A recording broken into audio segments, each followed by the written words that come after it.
Just like Schrodinger's cat, you never know what will appear behind the door. It's a false lie. Or a cruel reality. However, when you think you can end everything with death, unspeakable terror power will pull you back to a more cruel reality, with terrifying diseases and unknown creatures. The only disease in the world is poverty. His name is Gu Jun. This is what he said as an opening remark when he stood at the College of Medicine opening ceremony with the first place achievement. When he was only 10 years old, he received the terrible news that his parents had disappeared while conducting scientific research abroad. He lived in an orphanage until he was 18 years old.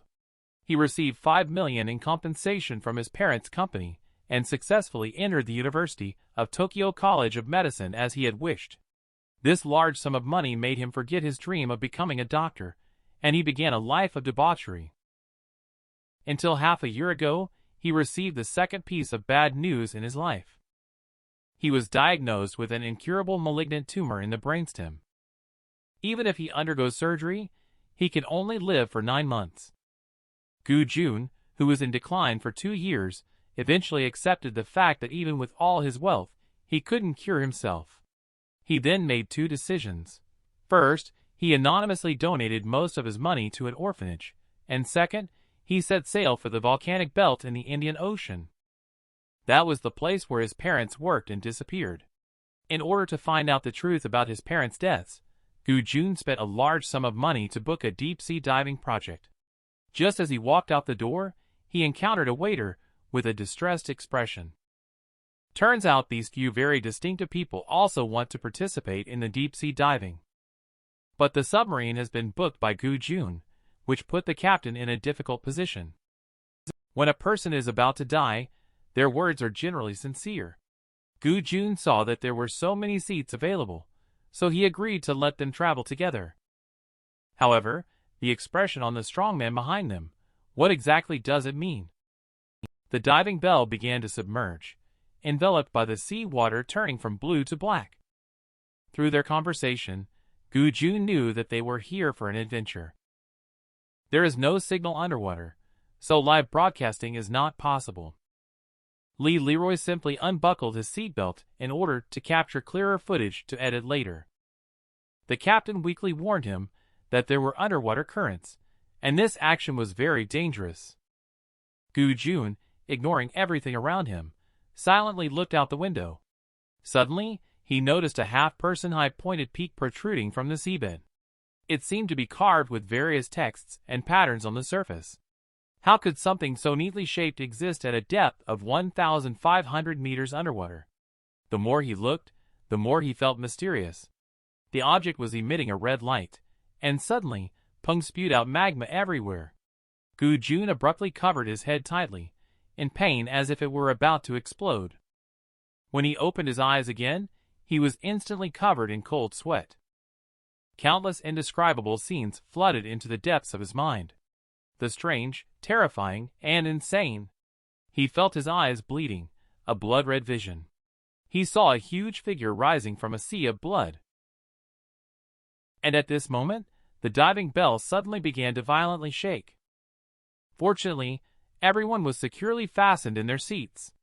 Gu Jun heard Lyra's screams and the exclamations of the other people. Ding ding. Binding with the host. Binding successful. Detecting host condition. Gu Jun looked in surprise at the sharp steel in front of him. This is very similar to the stone steel I saw just now. The content on it seems to be some kind of system interface. At this moment, the system emitted a sound.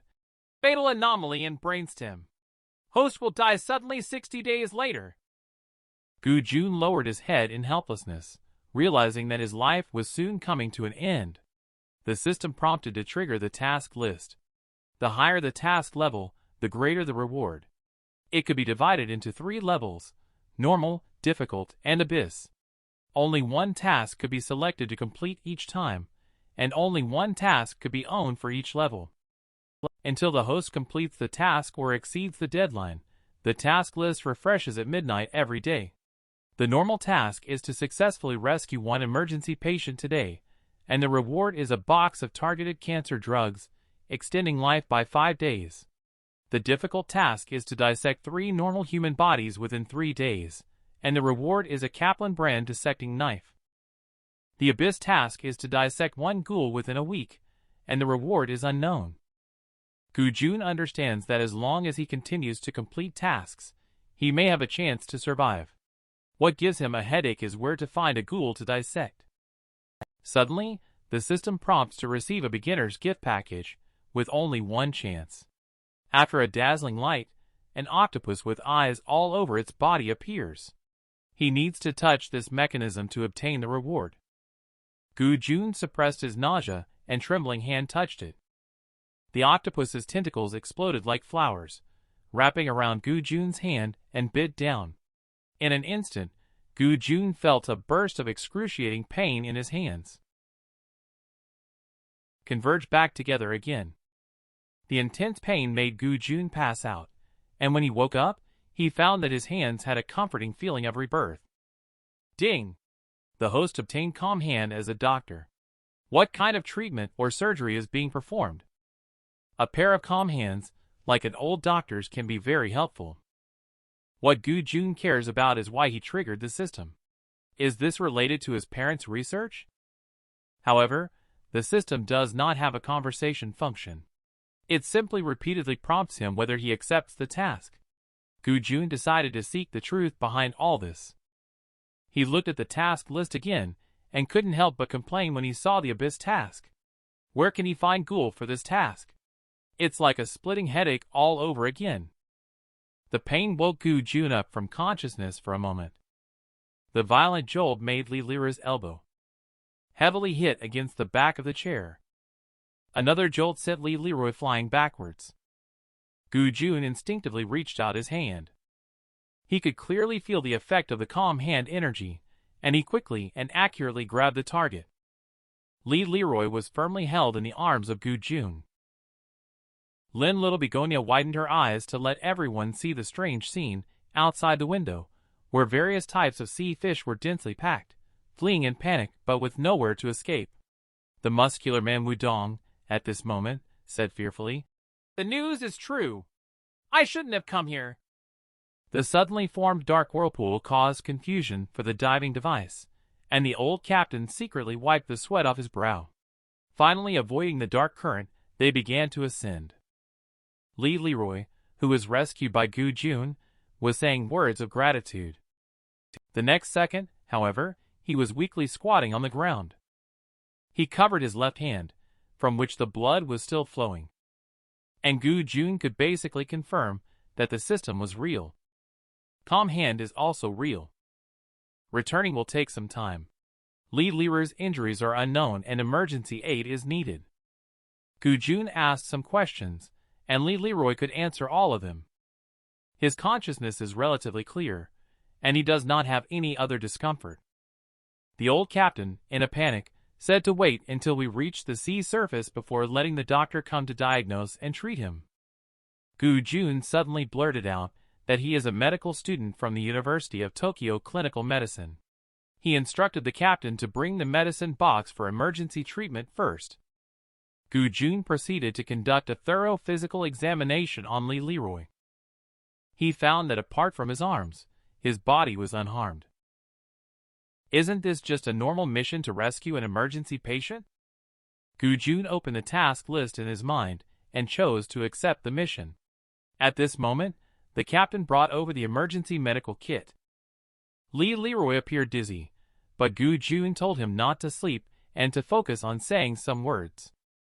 Li-Lira obediently followed the instructions and said that he was a host on a supernatural channel. His favorite foods are jianbing, poached chicken, roast flour duck, sweet and sour pork, and twice-cooked pork. Gu-jun saw a 10-centimeter skin laceration on him, and blood was dripping. It was an open forearm fracture. He needs fixation and hemostasis. He instructed Li-Lira to endure the pain and not move around randomly. Gu-jun took the first aid kit and opened it.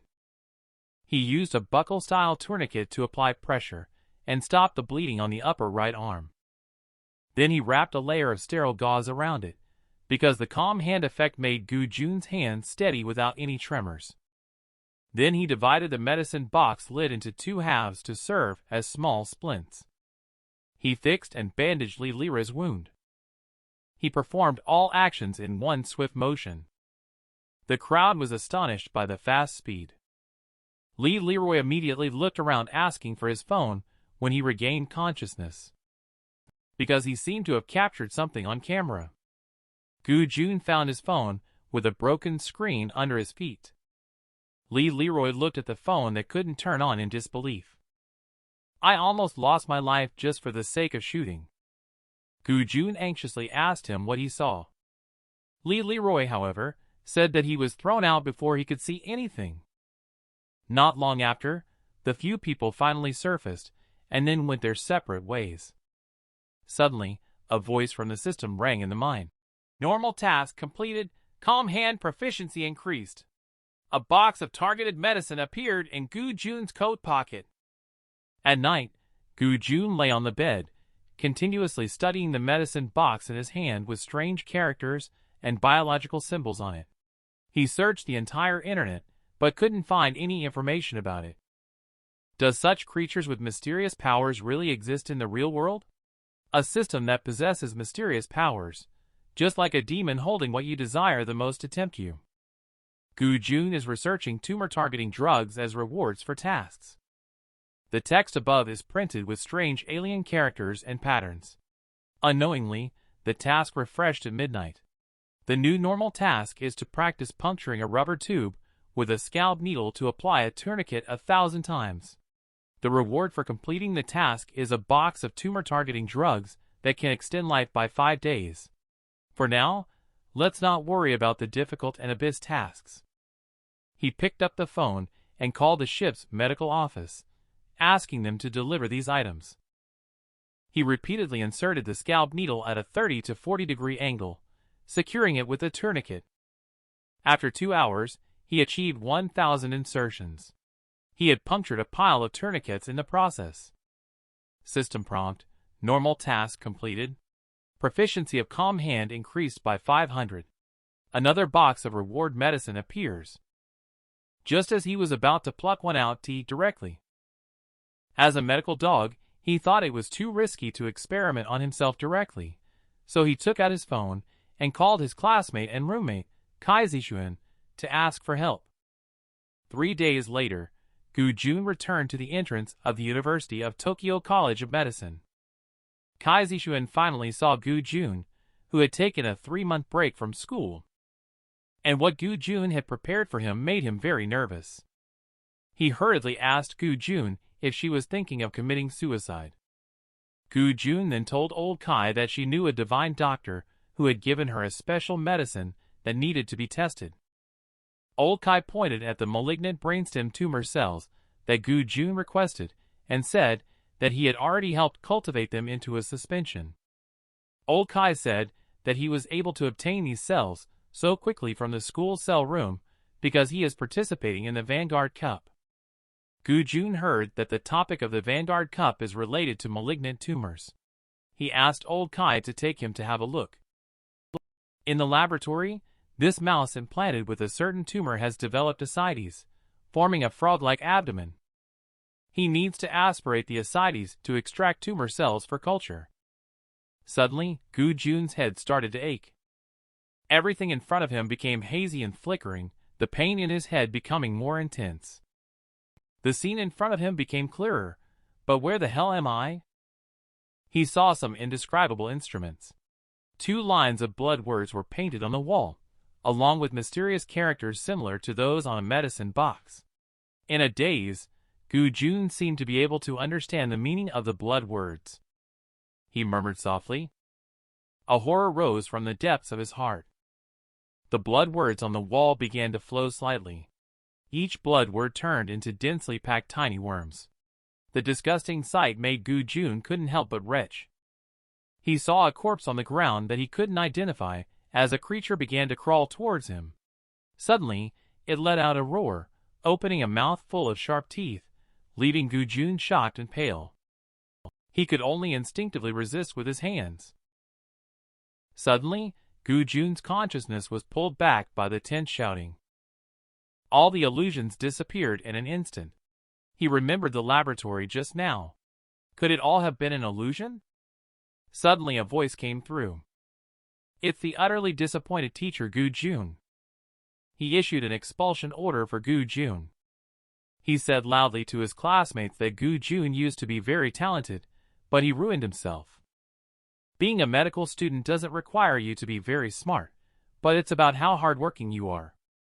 Gu Jun sits in front of the lab bench. He injects tumor cells separately into the bodies of mice. He also puts them into breeding cages. Next, they wait for these mice to grow tumors. Gu Jun opens the breeding cages a week later, only to see that the mice's abdomens have successfully developed tumors. Next, they will see if the experimental drug works or not. During this period, Gu Jun has only completed 3 normal missions. Now he has 5 plates of experimental drugs in hand. Gu Jun took out a pill and dosed it according to the weight of the mouse. 1 pill, when diluted, is enough to supply the dosage for 3 mice for 1 week. Gu Jun fixed the mouse with his left hand. He held a syringe in his right hand and began to administer the medicine to it. He divided the tumor-bearing mice into 2 groups for observation and comparison. Group A had 3 mice with abdominal tumors being administered with the experimental drug, while Group B had 2 mice with abdominal tumors that did not receive any medication.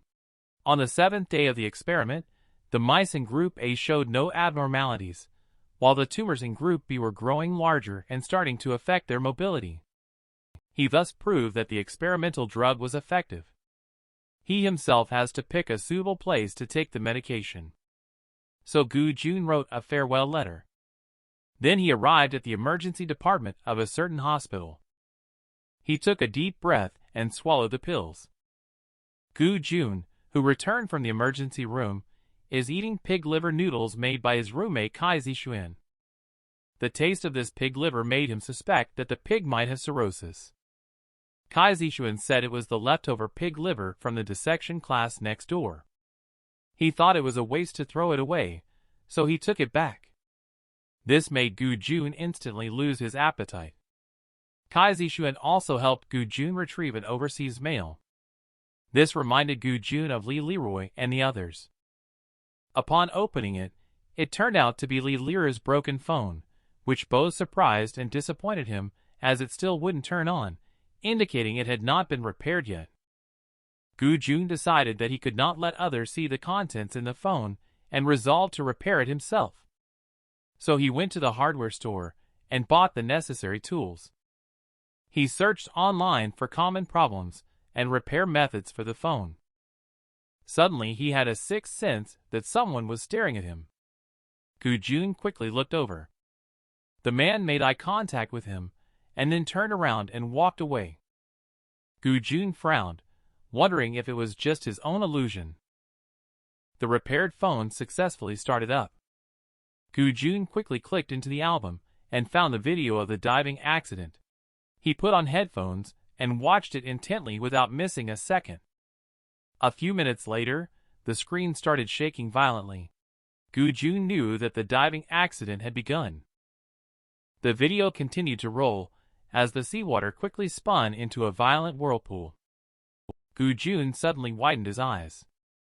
How is this possible? He continued watching the video until he saw the part where he entered the system.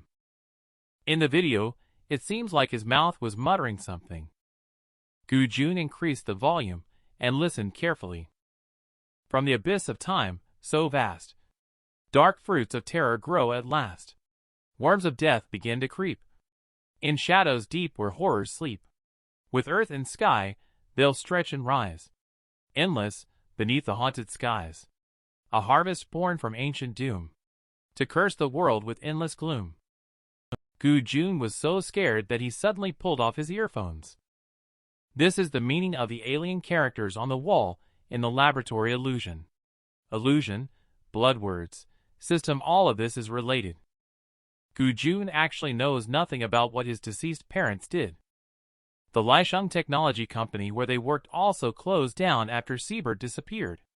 Gu Jun had also spent money to investigate the company but ended up with no results. Gu Jun speculated that the research conducted by Lisheng Technology must be related to that mysterious force. It couldn't have simply closed down so easily. Suddenly, Gu Jun's peripheral vision caught sight of the person from the hardware store in the daytime, confirming that this person must be monitoring him. Is he here to find Li Liru's phone? Lisheng Company found out about it because you went to investigate the volcanic belt. Gu Jun must find out the reasons for all this. The next morning, Gu Jun and Kai Zixuan arrived at the laboratory early. Teacher Gu announced that the country is going to hold a medical skills competition to select a group of new medical talents. The country is in urgent need of medical talents. Gu Jun vaguely feels that there is something unknown to the public that has already happened. This may be related to everything happening around oneself. Gu Jun feels that this is a close opportunity. So he volunteered himself. He expressed his intention to participate in the competition. Teacher Gu saw that he had turned over a new leaf and decided to give him a chance. He will only bring him along after he passes the test. Teacher Gu told the students clearly that this competition is crucial. Everyone must compete and dissect, so everyone needs to make full use of time to practice. Gu Jun looked at his calm hand. He only needed 500 more proficiency points to level up. He must upgrade quickly in order to go further in the competition. He has always been doing normal tasks before, but the difficult and abyss tasks are too absurd. Although he has the opportunity to undergo dissection training now, the deformed corpse mentioned is not so easy to come across. At this time, Teacher Gu asked them to go to the body storage building to request a body donor. Gu Jun was very pleased because this way, he would have the opportunity to select a body with deformities. The 4 people in front of the body storage building were all surprised. Combat boots, cryogenic transportation, protective suit. They saw a body transporter for the first time. They were discussing trying to select bodies with deformities as much as possible. Because although complete is good, but it is the deformities that are the most precious. It depends on luck if you can encounter them. At this time, the corpse carriers returned in an orderly manner.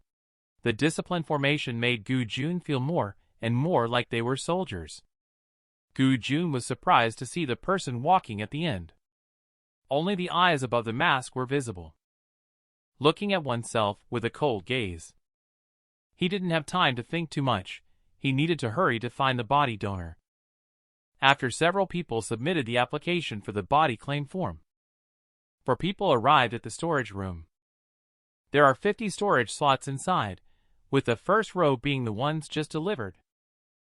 After opening one storage slot, they saw that the elbow of this body donor was extremely twisted, as if it had been forcibly broken and then reconnected. Su Hai exclaimed that they were very lucky, as the first one they opened was deformed. This should be congenital. Gu Jun looked ahead. The feeling of something wrong in his heart grew stronger. He called Kai Zixuan for help, and together they opened the storage compartment next to them. After Gu Jun saw it clearly, he was suddenly shocked. Another deformed corpse? This is too bizarre. The other 2 were stunned when they saw it. What a coincidence. Gu Jun and Kai Zixuan opened another storage compartment apart. And it's a child.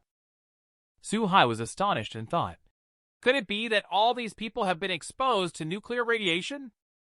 Gu Jun's face changed drastically. He decided to continue driving. This is a deformity of the left forearm. This is a deformity of the left knee. They found that all the bodies that were just brought in were all deformed. The bodies are all intact. All 4 limbs are abnormal. At this moment, his head suddenly started to hurt again, and Gu Jun remembered. This is exactly the same as the rotten corpses he saw in the hallucination in the laboratory. His head is getting more and more painful. That familiar feeling is coming back. When he opened his eyes again, he found himself in a dark and dimly lit room. Before him was a large tank filled with formalin solution, into which iron stakes connected by iron chains were dropping one by one. each chain bound a corpse. Are all of these human beings? Suddenly, the water surface rippled slightly, and a hand stretched out. The hand was also deformed and twisted. Gu Jun. This sound from Kai Zixuan woke Gu Jun up. The teammates looked at him with worry and tension. At this moment, the administrator Old Chui suddenly opened the door and angrily asked them why they were shouting. The scene before him made him even more furious. He questioned them about the meaning of opening all the lids. Are you looking for a wife here? Su Hai asked him what the situation was with all these body donors having physical deformities, but Old Chui clearly had never seen it before. He pretended to be calm, thinking that it must be because the higher-ups needed these rare resources for them to practice. After apologizing, they quickly put the lid back on. The disappearance of his parents, a mysterious system, terrifying illusions, and a sudden medical competition unfolded, making Gu Jun feel that everything was connected. Teacher Gu, after hearing the cause and effect, also believed that this competition was unusual. But with such scarce resources for practice, one can definitely stand out. Everyone must seize the opportunity. As for this body, Teacher Gu also has no clue whether this deformity is congenital or acquired. We can only dissect it first to have a look. He encouraged everyone to share their thoughts freely. Let's start by dissecting the back of the wrist and hand of the deformed left upper limb. After a moment of silence, we will begin the dissection of the deformed hand. Zhang Haoring used dissecting forceps to draw a transverse incision line on the back of the hand. This hand is severely twisted. He drew the line based on feeling. Then he nodded to Wang Ruoxiang, leaving the rest to her. Wang Ruoxiang took out a shiny dissecting knife. She focused all her attention on stabbing the skin along the incision line. Something's wrong. Wang Ruoxiang couldn't feel the fascia. Logically, after piercing the skin, the resistance of the blade should decrease. Teacher Gu told her to continue cutting with a normal depth. Wang Ruoxiang nodded and continued handling the scalpel. Suddenly, a black liquid spurted out from the incision. Wang Ruoxiang's retreating body was caught by Gu Jun. Teacher Gu speculated that the area might be a subcutaneous cyst. There is fluid accumulation beneath the skin, and the skin is more mobile. Teacher Gu instructed them to be careful while cutting. Since it's a national provided resource, Gu Jun doesn't think there should be any danger. Wang Ruoxiang and Su Haoring continued to collaborate. In no time, the two of them completed peeling the skin off their hands. After that, Teacher Gu called for Gu Jun. Gu Jun entered the system interface and accepted the difficult task of dissecting a deformed corpse. The task countdown began, lasting for 3 days. Gu Jun took the dissecting shears and performed the operation steadily. He seems to have understood. It's not that the superficial fascia is missing, but rather that the hand's deformity has twisted together. Teacher Gu approached to take a closer look and indicated it was possible. He asked Gu Jun to continue to prove that what he said was correct. Gu Jun acknowledged and then suddenly used the calm hand technique. He remained very calm and skillfully organized and separated the blood vessels. Classmates all watched in astonishment. Teacher Gu also looked at him in amazement, facing this abnormality and noticing the structure with keen attention. Gu Jun said that there is also a lot of fluid accumulation in the fascia. He thought it was impossible that it was caused by a subcutaneous cyst. Veins and fascia with congenital malformations will definitely grow along with the malformed structures. This body clearly isn't. So this must be some kind of acquired deformity caused by a reason. Teacher Gu laughed heartily upon hearing this and immediately announced that Gu Jun was allowed to compete. Teacher Gu encouraged Gu Jun to make persistent efforts and not waste his talent again. Then Teacher Gu announced that everyone should take a break first. The sentence was interrupted by Gu Jun before it was finished. He requested to continue dissecting. He planned to sleep here for the next few days. He wants to practice diligently and make good use of time. Later, he noticed that the progress of the 3-hour knife-holding task only increased by 4%. Additionally, the completion degree increased more for dissecting the deformed hand, while it increased less for the normal parts. Watching the completion percentage rise bit by bit. Finally, in his non-stop efforts day and night, the task was completed. Calm Hand has been upgraded to level 2. He received a reward of an incomplete blueprint. Gu-jun returned to the dormitory to collect the task reward, and the splitting headache struck again. He couldn't help but complain that the system doesn't have a gentler way of giving hints. When he opened his eyes again, in front of him was the mysterious space he had just entered when triggering the system. After a burst of light, a holographic image of a chart appeared, like a front view of a chest, manipulable in size with both hands. This should be the chest structure of some primate. But what kind of animal would have such armor like bone plates? And there are these strange characters. Gu-jun! Looking at the diagram, he could only guess a few words. The long paragraph underneath should be the key to the chart. And why repeat a sentence 4 times? From the messy, trembling handwriting, one could sense the writer's amazement, confusion, and panic at the time of taking notes. There is a huge, bald tree. Gu-jun discovered that there was a child on top. He was using his hands and feet to climb up along the trunk when Gu-jun lifted his foot and accidentally kicked an arm. Looking around, under the big tree lay numerous deformed bodies scattered in all directions. The child's body fell down from the big tree, causing Gu-jun to reach out in horror to catch Peng with a cry. The child's body fell heavily to the ground. Gu-jun looked down in disbelief, staring at the child whose eyes were wide open, devoid of any vitality. He has seen this child before. The child in the morgue with deformed hands. With a shout, Gu-jun woke up. It turned out to be a nightmare. Gu-jun remembered seeing the tree from his dream in an advertisement. So he took out his phone and searched on Bugle. This big banyan tree looks very similar, but Gu-jun isn't sure if it is the same one. He clicked on the related suggestions below the news. The image above made his heart suddenly tighten. The middle-aged man being interviewed above looks very familiar. Isn't this the body donor who was dissected by himself over the past 3 days? He even removed his left eyeball this morning.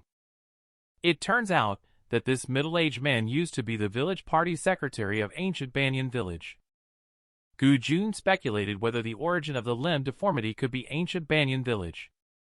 Regardless of whether it is the origin or not, ancient Banyan village should have experienced a limb deformity outbreak. The newly arrived bodies should all be villagers. It's too risky to go directly there. Gu-jun decided to use a different approach. He called the office of the ancient Banyan village investment promotion department. Just as he was about to hang up, the call connected. A hoarse cry for help came from the other end. Gu-jun was so scared that he quickly moved away from the phone. The sound seemed to be squeezed out of the throat. The sound is still continuing. I'm not dead. I'm not, I did not. The things in the banyan tree, let me out. I don't want to die, save me. Gu-jun feels that the other party's voice is still very clear. He can't even get a word in edgewise. Things in the banyan tree. The call was abruptly cut off before he could finish speaking. He gritted his teeth and decided that he must quickly enter the circle. Someone suddenly called out to Gu-jun. He turned around and saw that it was the man who had been following him. The man immediately asked Gu-jun to hand over the things. He said that everything would be fine if Gu-jun handed them over. This confused Gu-jun as he didn't know the man and didn't understand what he was talking about. The man claimed to be a receptionist and told Gu-jun not to get excited. He said that the documents were just a pile of garbage to Gu-jun and advised him to just hand them over. He continued by mentioning that Gu-jun's parents were remarkable individuals, but they had taken something they shouldn't have. Gu-jun knew that he was from Lisheng Company. His parents' accident was not as simple as it seemed. The company bears an inescapable responsibility. The man revealed the truth that Gu-jun's parents were not actually killed by the company. Gu Jun clearly did not believe it. Gu Jun took out his phone to take pictures, indicating that he wanted to investigate and expose the truth. The man knew it was useless to say more and indicated that the next time he came to find Gu Jun, he hoped Gu Jun could come to terms with the truth. It seems that Lisheng had already sent someone to monitor Gu Jun since his parents went missing. Gu Jun had no idea what the man was talking about regarding the documents. Why were they only coming to find Gu Jun now? Gu Jun cannot let them know that he has come into contact with mysterious supernatural powers. He needs to continue to pretend to be foolish in front of them and maintain suspicion. When he returned to the dormitory, Gu Jun found out that the medical talent competition had been rescheduled to tomorrow. Gu Jun felt that this must be related to those body donors with limb deformities. This competition is definitely not simple. He wants to know all of this as soon as possible. On the second day, Teacher Gu distributed the competition credentials to them and asked everyone to perform well. The one who came over to say hello was Teacher Yu. The team he leads is widely recognized as the strongest school team in terms of strength. The leader is Manhwa, a senior student who has won the first prize scholarship for 6 consecutive years. This time, Green Hill Medical University, which is on par with the University of Tokyo, is also participating in the competition. It is indeed not easy for him to stand out among these people. All students line up for security checks. Mobile phones and other communication devices are not allowed to be brought into the venue. Finally, the organizing committee prepared vomit bags for the students, 3 per person. All students, please take your seats. The opening ceremony is starting. Professor Qin Qingya, the chairperson of the judging panel for this competition, will speak first. He announced that the regular events will be postponed, and this morning's competition will feature a special event. The person who stands out here will have the highest starting point. After speaking, he nodded to the security personnel behind him. He continued to say to these medical students, hoping to select 2 or 3 people from among them today. The gate behind Qin Qingya slowly opened. Staff pulled out a large iron cage from the aisle, creating a silence throughout the whole hall, with only the sound of the wheels of the cage dragging. The students' faces are filled with shock. Such a disgusting scene is truly rare to see. The huge iron cage contains a twisted and distorted fusion mass. They were all human beings at one point, right? The body's limbs are all twisted and distorted. Only the head remains human-shaped. Those who can't bear it anymore have started to vomit. Vomiting sounds were heard one after another throughout the entire hall. They only understood why Professor Qin Qingya had prepared vomit bags for them. Professor Qin instructed the onlookers to have the members of the review panel responsible for each school carefully record each student's reaction. Do not miss any of them. The statistical results should be submitted to him. Later, he saw that most students had vomited. He announced that it was time to get down to business. He asked everyone to talk about their views on this matter. Additionally, he reminded us that it is dead. But it can also be alive. At the end of the speech, the whole audience fell silent.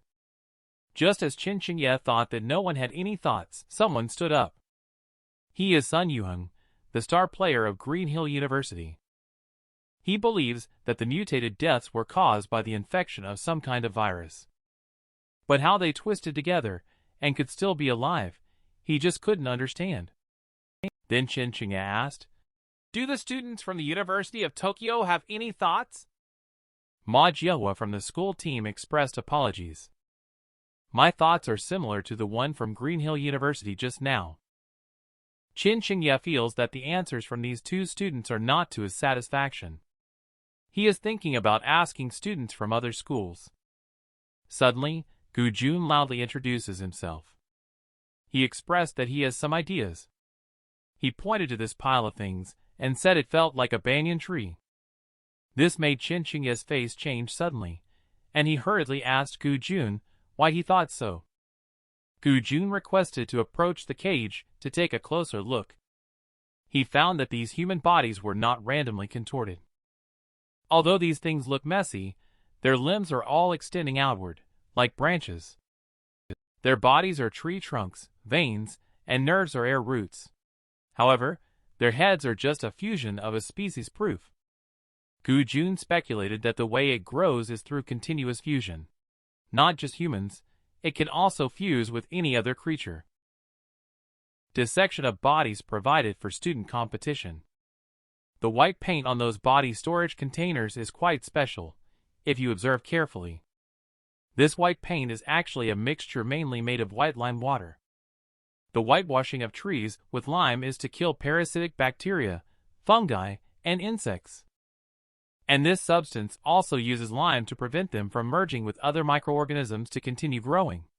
It cannot be considered absolutely sterile, but it can be regarded as a form of protection.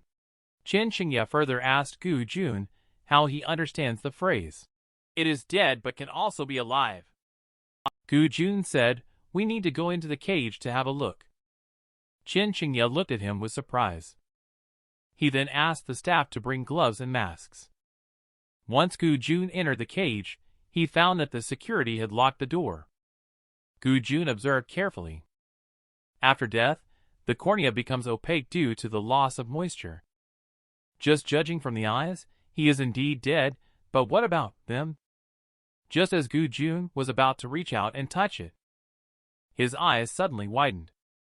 It screamed for help in its mouth. The originally silent and gigantic human body tree suddenly let out a hoarse cry for help, causing Gu Jun to repeatedly step back and lean against the cage in fear. The strange way of pronunciation is the same as the one he used when he called ancient Banyan village yesterday. In just a blink of an eye, all the heads on the human tree opened their eyes. The originally deceased heads emitted painful groans. The students in the building had never seen such a horrifying scene before, and immediately began to emit chaotic screams. Yes, Gu Jun recalled their pupils suddenly dilating. Then they let out a howl. So Gu Jun made a gesture with his hand. The head quickly became quiet. Gu Jun continued to raise his hand to close the other eyes. He said he couldn't save them, and let them rest in peace. The screams from death gradually quieted down. Let Gu Jun come out, Chen Xingye. Please continue to answer that question. Why is it dead, yet can be alive? Gu Jun calmly said that as a human, it is dead, it is a lifeless corpse. Because of this bizarre fusion, the already dead ones have become a new species that continues to live on. The roar just now was their proof of once being human. Gu Jun felt that this should not be within everyone's understanding of resurrection. Chen Xingye did not expect Gu Jun's thoughts to be so close to the reality. He applauded with appreciation. Gu Jun also returned to his seat amidst the applause of the audience. Chen Xingye explained that the creature in this cage, according to current medical knowledge and research, has indeed died. The students did not encounter any ghosts. That is a manifestation of the state of death of this creature, just like the spinal frog reflex experiment that everyone has done. Before discussing these creatures, Chen Xingye needs to talk about those deformed corpses that the students dissected. Those people were infected with aberrant banyan disease, because the pathogen is likely related to the banyan tree. The remark caused a commotion throughout the audience. Aberrant banyan disease has 3 stages of onset. The first stage is the incubation period, which lasts about 15 days. The second stage is the limb lesion period, where abnormal cells appear on the limbs, leading to deformities. Within a few days, they can turn into a body for dissection by everyone. At this stage, if the diseased limb is amputated, the patient can be saved. Chen Xingye said that the bodies for students to dissect are all in the second stage. But they didn't receive proper treatment. There is currently no relevant data on postoperative recurrence and survival period for patients. Further clinical observation is needed. Gu Jun knows that these patients are definitely being isolated and monitored. But why are there so many corpses in the second stage? Chen Xingye will not publicly explain here. Chen Xingye continued. When it develops to the third stage, necroshift phase, mutated cells will rapidly spread throughout the body. Other than the head, structural deformities will appear in other areas, and the skin will ulcerate. The patient will experience persistent severe pain, and accompanied by disturbance of consciousness and mania. As the condition worsens, the patient may experience muscle spasms throughout the body, with occasional opisthotonos. In the final stage of the disease, necroshift phase, there will be loss of self-consciousness. If there are other patients with aberrant banyan disease necroshift phase in the vicinity, two people will crazily entwine with each other. Once the ulcerated skin adheres, they cannot be separated, and hyperplastic skin will form at the adhesion site. Multiple people will adhere together, ultimately deforming into a shape resembling a banyan tree. Chinchingya, they believe that by doing so, they are no longer human. Instead, they are a new species that cannot be treated. Through their research, they found that this organism has at least two states, alive and dead. A live aberrant banyan tree can continue to merge with other organisms, and its dark liquid becomes infectious. Once in contact with the active dark liquid, it will infect and rapidly progress to the necroshift phase. The surveillance video playing in the venue at this time shows a huge cage containing an aberrant banyan tree, estimated to have over 30 corpses. When two personnel wearing protective suits and gas masks approach, the heads inside start to cry out. One person puts in a mouse, while the other is responsible for recording. As soon as the mouse was placed inside, the hand of the aberrant banyan tree reached out. The mouse caught by these hands screamed in panic. Before long, the mouse penetrated by the black liquid began to contort its limbs, and eventually became a part of the aberrant banyan tree. The medical student saw how the aberrant banyan tree was entangled. It was truly terrifying. According to Chinchingya, their research, this type of organism attracts other creatures by sound to merge with them. Chinchingya's suggestion is if anyone encounters it again, they must not be scared and should immediately move away from its vicinity. This is the state in which this organism lives and can merge with other organisms to grow. Just now, the classmate Gu Jun had a close encounter with the deceased state of this organism. After placing the organism in a vacuum laboratory and removing the air, half an hour later, all of its heart stopped beating, all bodily fluids stopped circulating, and it exhibited the appearance of a corpse, similar to that of a regular organism after death. Formalin is needed for preservation. The black liquid after death is not infectious. But when a living creature approaches it, it will exhibit a non-conditioned reflex of opening its eyes and appealing for help. As for why their eyes are closed, the reflex will end once their eyes are closed. It is currently still under research. Gu Jun asked the companions around him. Could it be that the deactivated black liquid has made the skin become a sensory organ? Wang Ruoxiang agrees. When Gu Jun approached, his breath stimulated the black liquid on the surface of the skin, entering the still active nerves, causing this reflex to appear. Chinchingya finally said that this is a virus, but the details of the pathogen cannot be discussed here. It has been temporarily discovered that there are only two transmission pathways. One is contact with the banyan tree, the source of the disease. The other is direct skin contact with the active black liquid. Under the popular science of Professor Chinchingya, medical students have all learned about the symptoms and transmission route of this strange disease. Chinchingya took out the confidentiality agreement signed by everyone before the competition. The professor instructed everyone not to spread what they heard and saw today. Otherwise, it will surely cause unnecessary panic in society. There are a total of 32 candidates on the shortlist for dissection, with 9 from the University of Tokyo, including Gu Jun, Kai Zixuan, and Wang Ruoxiang. Gu Jun looked at the task list. The difficult task is dissecting alien parts of non-human races. Perhaps there is a chance to do this task today. The reward for the task is a diary of clinical work. Even if it's only 3 pages, this can help Gu Jun take a big step forward in deciphering the alien text. The door opened. Qin Xingye came in and announced the start of the dissection competition. Inside the refrigerated box on the dissecting table was the subject for dissection. There were no standard procedures for assessment. Students could freely demonstrate their skills. The students pressed the button next to the dissecting table, and the empty mechanical sound echoed. The scene that followed made all the medical students in the audience feel extremely terrified. What the hell is this ghostly thing? Inside, only the chest cavity of some kind of creature can be seen. Such a high concentration of formalin can't even cover the stench of this thing's corpse. Gu Jun observed a distinct rhomboid bone structure on the chest. This is identical to the diagram he saw in the system. Kai Zishuan speculates whether it might be another disease that caused the deformed corpse. Gu Jun, however, told them it might be a certain kind of mutant. Said it was skin, but it felt more like layers of thick, overgrown keratin. Several people began to feel troubled. They all didn't know how to make the cut, because everyone didn't understand its physiological structure. So they didn't need to use each step of dissecting the human chest cavity. If the labeling on the diagram is relatively complete, then this organism should be connected to the surface skin directly by plate bones. But it is also possible that the diagram is just one step in the dissection process, and the illustrator has already removed the muscle tissue.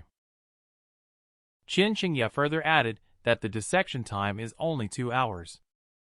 This causes medical students to complain incessantly, because a normal human thoracic dissection usually takes 3 hours. I don't care.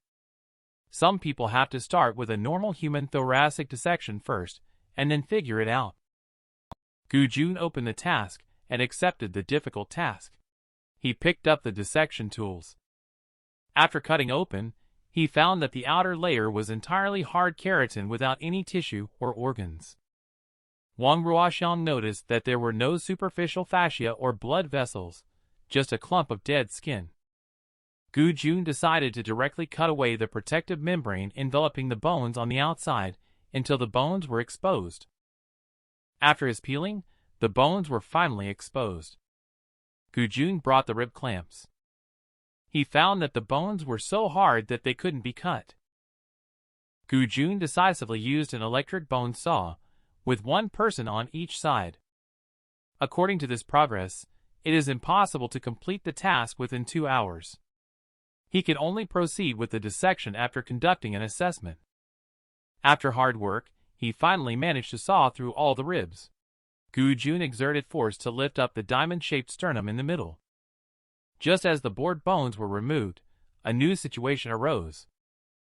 The strong bones and muscle tension of this creature caused an explosion in the chest, with nerves and blood vessels hidden behind these bones. Later they found that there is a facial layer underneath the bones and muscle tissue near the rib section as well.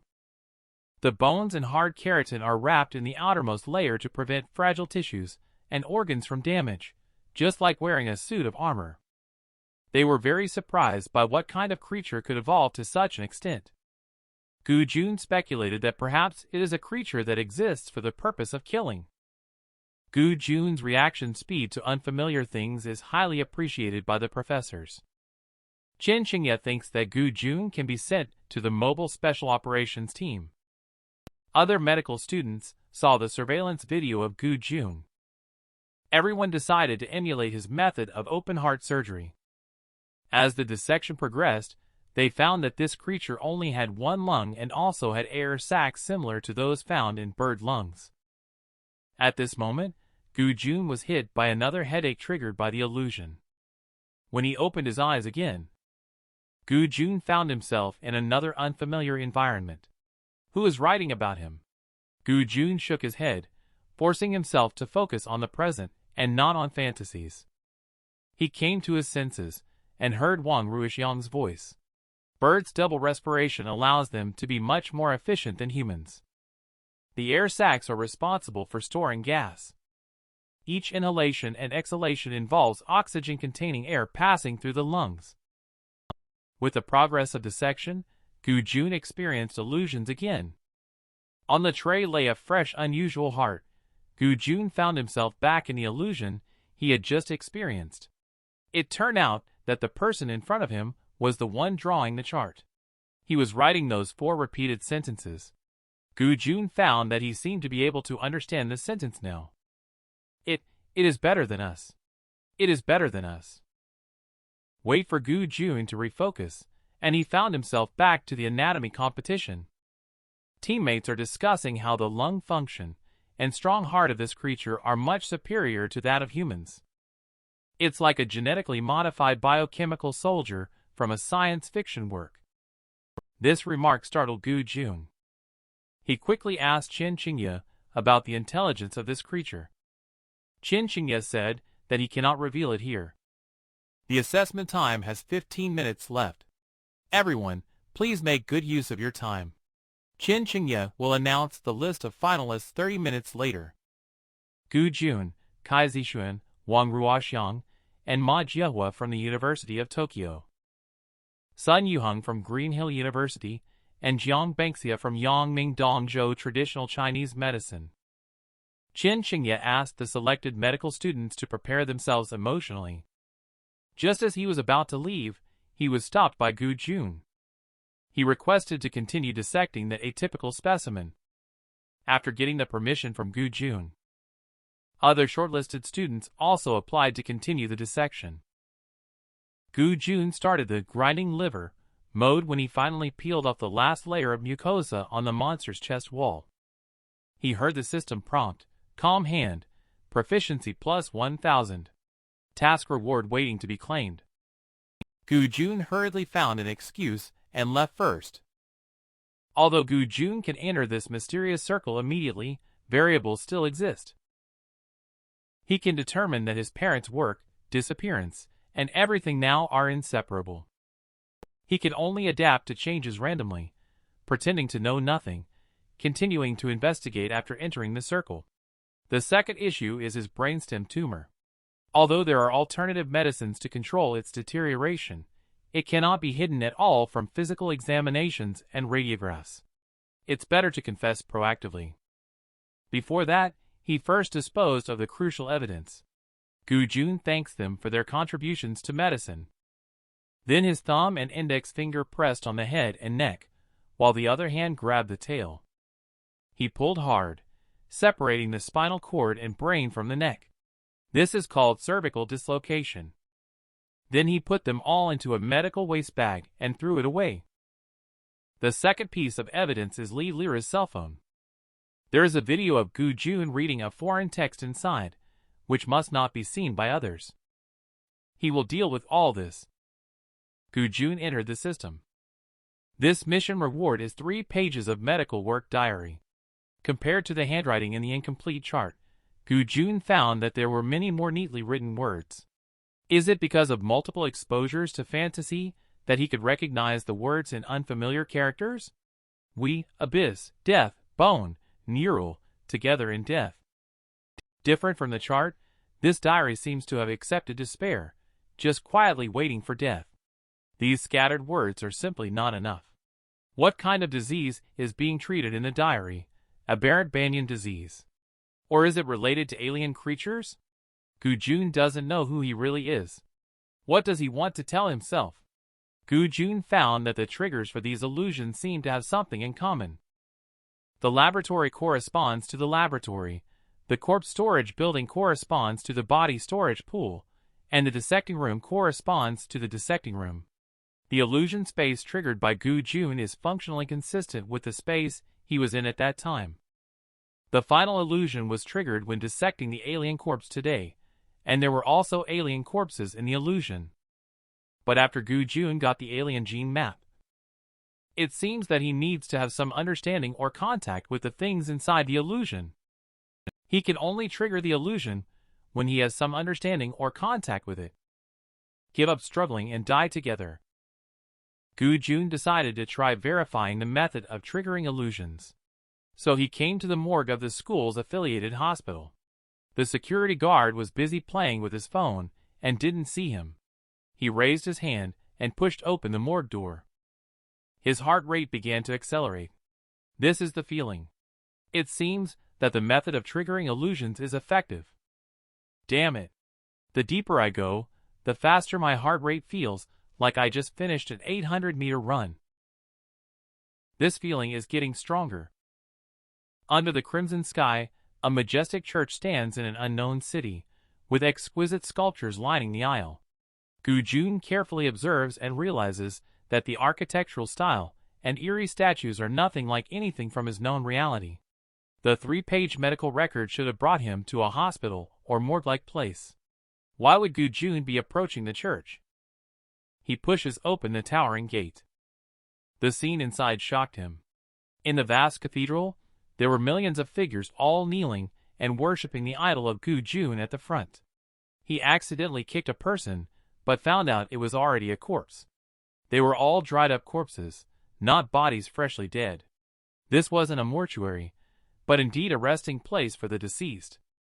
They are not worshipping the god Gu-jun knows. At this moment, Gu-jun's head suddenly ached. The 3-page medical record is fragmented like glass. "Hey! What kind of doctor are you?" The security guard's voice made Gu-jun snap out of the illusion. Gu-jun said he had left the area. He picked up his pace and quickly left. It seems that the reward for triggering the illusion can only be used once, so the 3 pages of diary are no longer useful. He speculated about Lisham Company and aberrant banyan disease. Perhaps Lisham Company is the secret society that worships this mysterious organization, and could it be that his parents are both members? Right, he suddenly remembered the man who had been following him. He mentioned that the company did not kill his parents. Perhaps this mysterious cult has a different understanding of death than we do. The next morning, the few people who had been shortlisted arrived at an office building for a meeting. Chen Xingye told them that the main activities of the day would involve a series of evaluations and physical examinations, all of which are routine procedures. There is no need to feel pressure. Gu-jun's biggest worry finally came true, and Chen Xingye called him out. Just let him answer the questions honestly, because the country knows more than he thinks. Several of them waited outside the evaluation room. Suddenly, the door of the evaluation room opened, and the staff asked Gu-jun to be the first to enter for the evaluation. This is a small room, with 3 people sitting in front. The man in the middle asked Gu-jun to talk about his family, such as his parents. Gu-jun mentioned that his parents were involved in scientific research and went missing during a mission. Gu-jun suspected the disappearance of his parents was related to their employer, Lisham Company. They continued to ask, "What else do you know about Lisham Company?" Gu-jun replied that individuals resembling Lisham had been following him and demanding his parents' previous research materials. However, he did not understand the research his parents were conducting. Knowing that he was suffering from advanced brainstem tumor, Gu-jun excitedly expressed his desire to enter the circle formed by these mysterious events. The person opposite asked, "What's the reason?" Gu-jun recounted everything he encountered while deep diving in Longcan, and then realized a few days ago that the aberrant banyan disease was connected to the truth about his parents. Then Gu-jun took out the smashed phone. He said that Li Lyra's phone had an accident during the shipping process. The judging panel asked Gu-jun to hold onto the phone for now, and someone will ask for it when the judging is over. From the judge's reactions, it is clear that the authorities know about Li Leroy and their situation. The woman continued to ask Gu-jun why he believed they would still hire him after knowing he had advanced stage cancer. Gu-jun believed that his illness is currently stable. Secondly, the country urgently needs talents like him, even if they are terminally ill. Talk about why you are so familiar with that thoracic specimen. Gu-jun believes it's not a matter of being familiar. He explored the surface of the body and found that the sternum was connected to the ribs, which led him to decide to remove the sternum and open the thoracic cavity. Several people continued to ask, "Please describe aberrant banyan disease in a few words." Gu-jun wondered if this was the start of a psychological test. He answered, "Terrifying, mysterious, exquisite, and gorgeous." The judges then opened the screen for Gu-jun to look over. The screen was playing a group of worms. Lighthouse by the sea in the dark night. Countless dead trees and stumps. Psychological assessment? Personality test? But Gu Jun feels that these images are somehow psychologically suggested to him. The judges said they would continue to ask questions for Gu Jun to respond while looking at the screen, somewhere in between. You have only 5 seconds to respond. Regardless of whether you answer or not, the next question will be asked after 5 seconds. The person across me asked, "Are there demons in the world?" This question made Gu Jun slightly surprised. Then he answered, "Do you wish to go to heaven after you die?" Answer, "Yes." No matter how Gu Jun answers. The judges all have expressionless faces. Gradually, Gu Jun felt like he was back in his childhood. This was his parents' study, a room they never allowed Gu Jun to enter. He secretly opened the study and saw many white papers posted on the wall.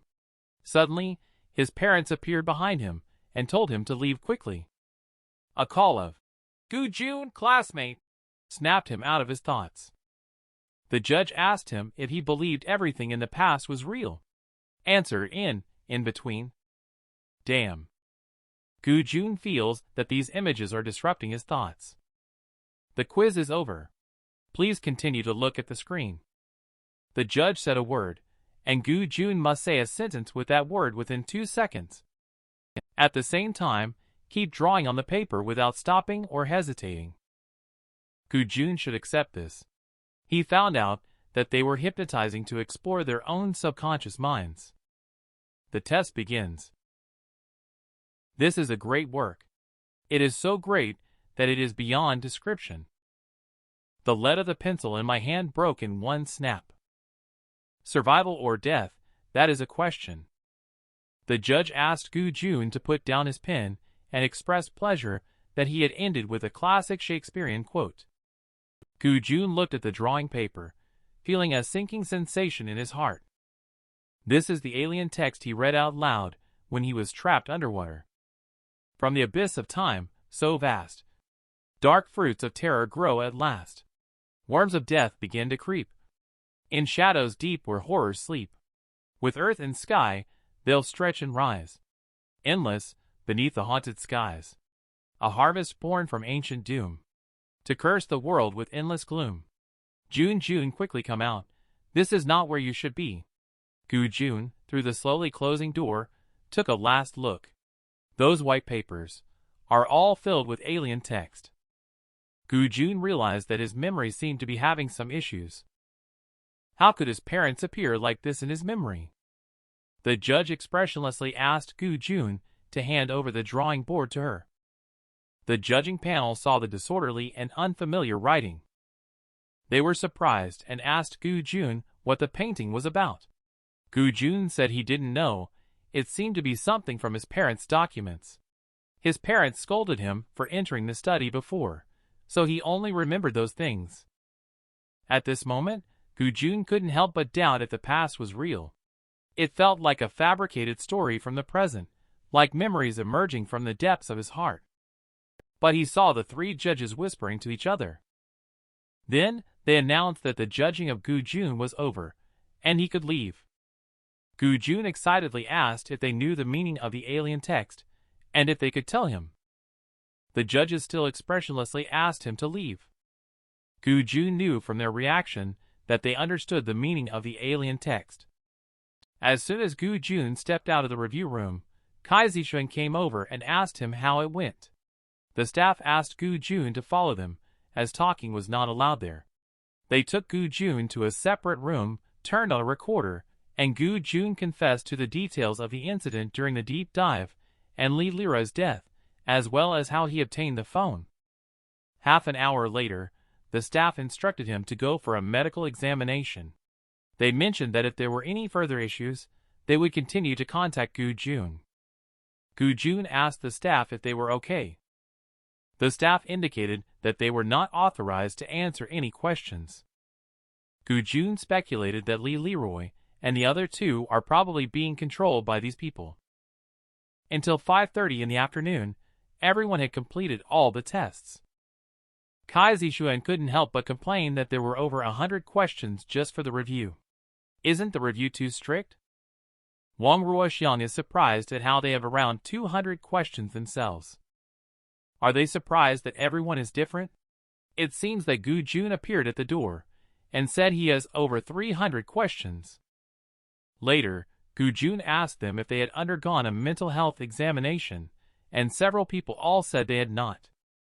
Just then, Chen Qingye informed the classmates that the evaluation and results were all out.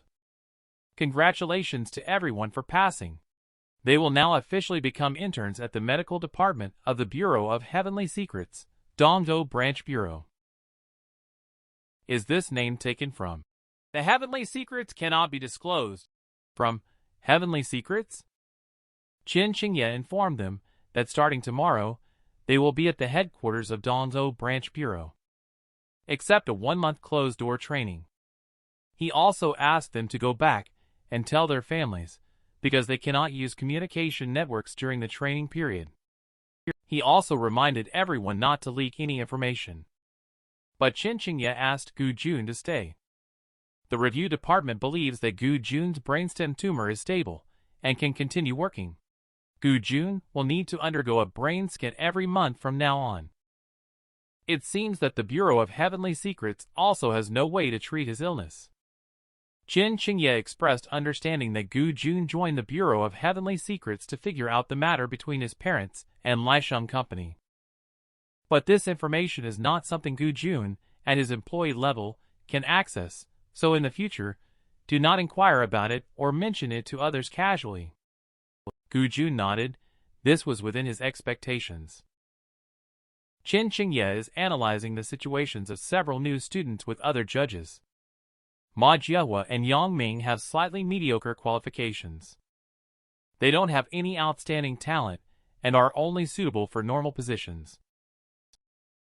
Confident, self-disciplined, outgoing, with good talent in various aspects. Can be focused on and developed. Perhaps in the future, they can become a chief physician. Jiang Bangxia is the only seedling from the traditional Chinese medicine college, with outstanding memory, and is energetic and lively. Can also be well cultivated. Wang Ruoxiang has strong insight, appears calm on the outside, but is actually imaginative. It is necessary to enhance her cognitive training. Controversial Kai Zixuan is intelligent and responsible, although not highly talented. She is an indispensable cohesive force in the team. She can excel in any situation. Let's discuss how to allocate tasks after the training session later. Gu Jun's situation is somewhat special. Tonight, we will only focus on his performance evaluation report. Gu Jun's rating is AG+. He is currently the only one with AG+ level. Chen Qingye said that the review committee can give AG+ rating, which means that Gu Jun's overall situation has already surpassed a higher level. Another judge noted that among this group of people, Gu Jun has the best memory, intelligence, seriousness, imagination, perception, and so on.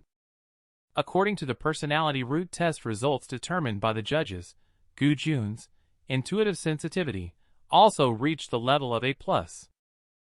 Intuitive sensitivity is a special kind of sensitivity. Intuitive sensitivity is high. His understanding of experiences will be more profound. He is also more likely to step out of rationality and logic to think and act.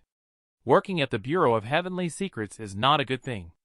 Abandoning logic and reason leads to the beginning of madness. The judges found that Gu Jun underwent 300 hypnosis evaluations and showed subconscious activity. How could he still score so high? Chen Qingye said that this is the crux of the problem. If anyone shows signs of subconscious activity in tests, their mental state would never be normal to such an extent. So the review board also included mental disorder tests during the physical examination. He turned out to be completely normal. Just like during the competition when Gu Jun walked into the iron cage of the banyan tree, normal people would have been scared silly, right?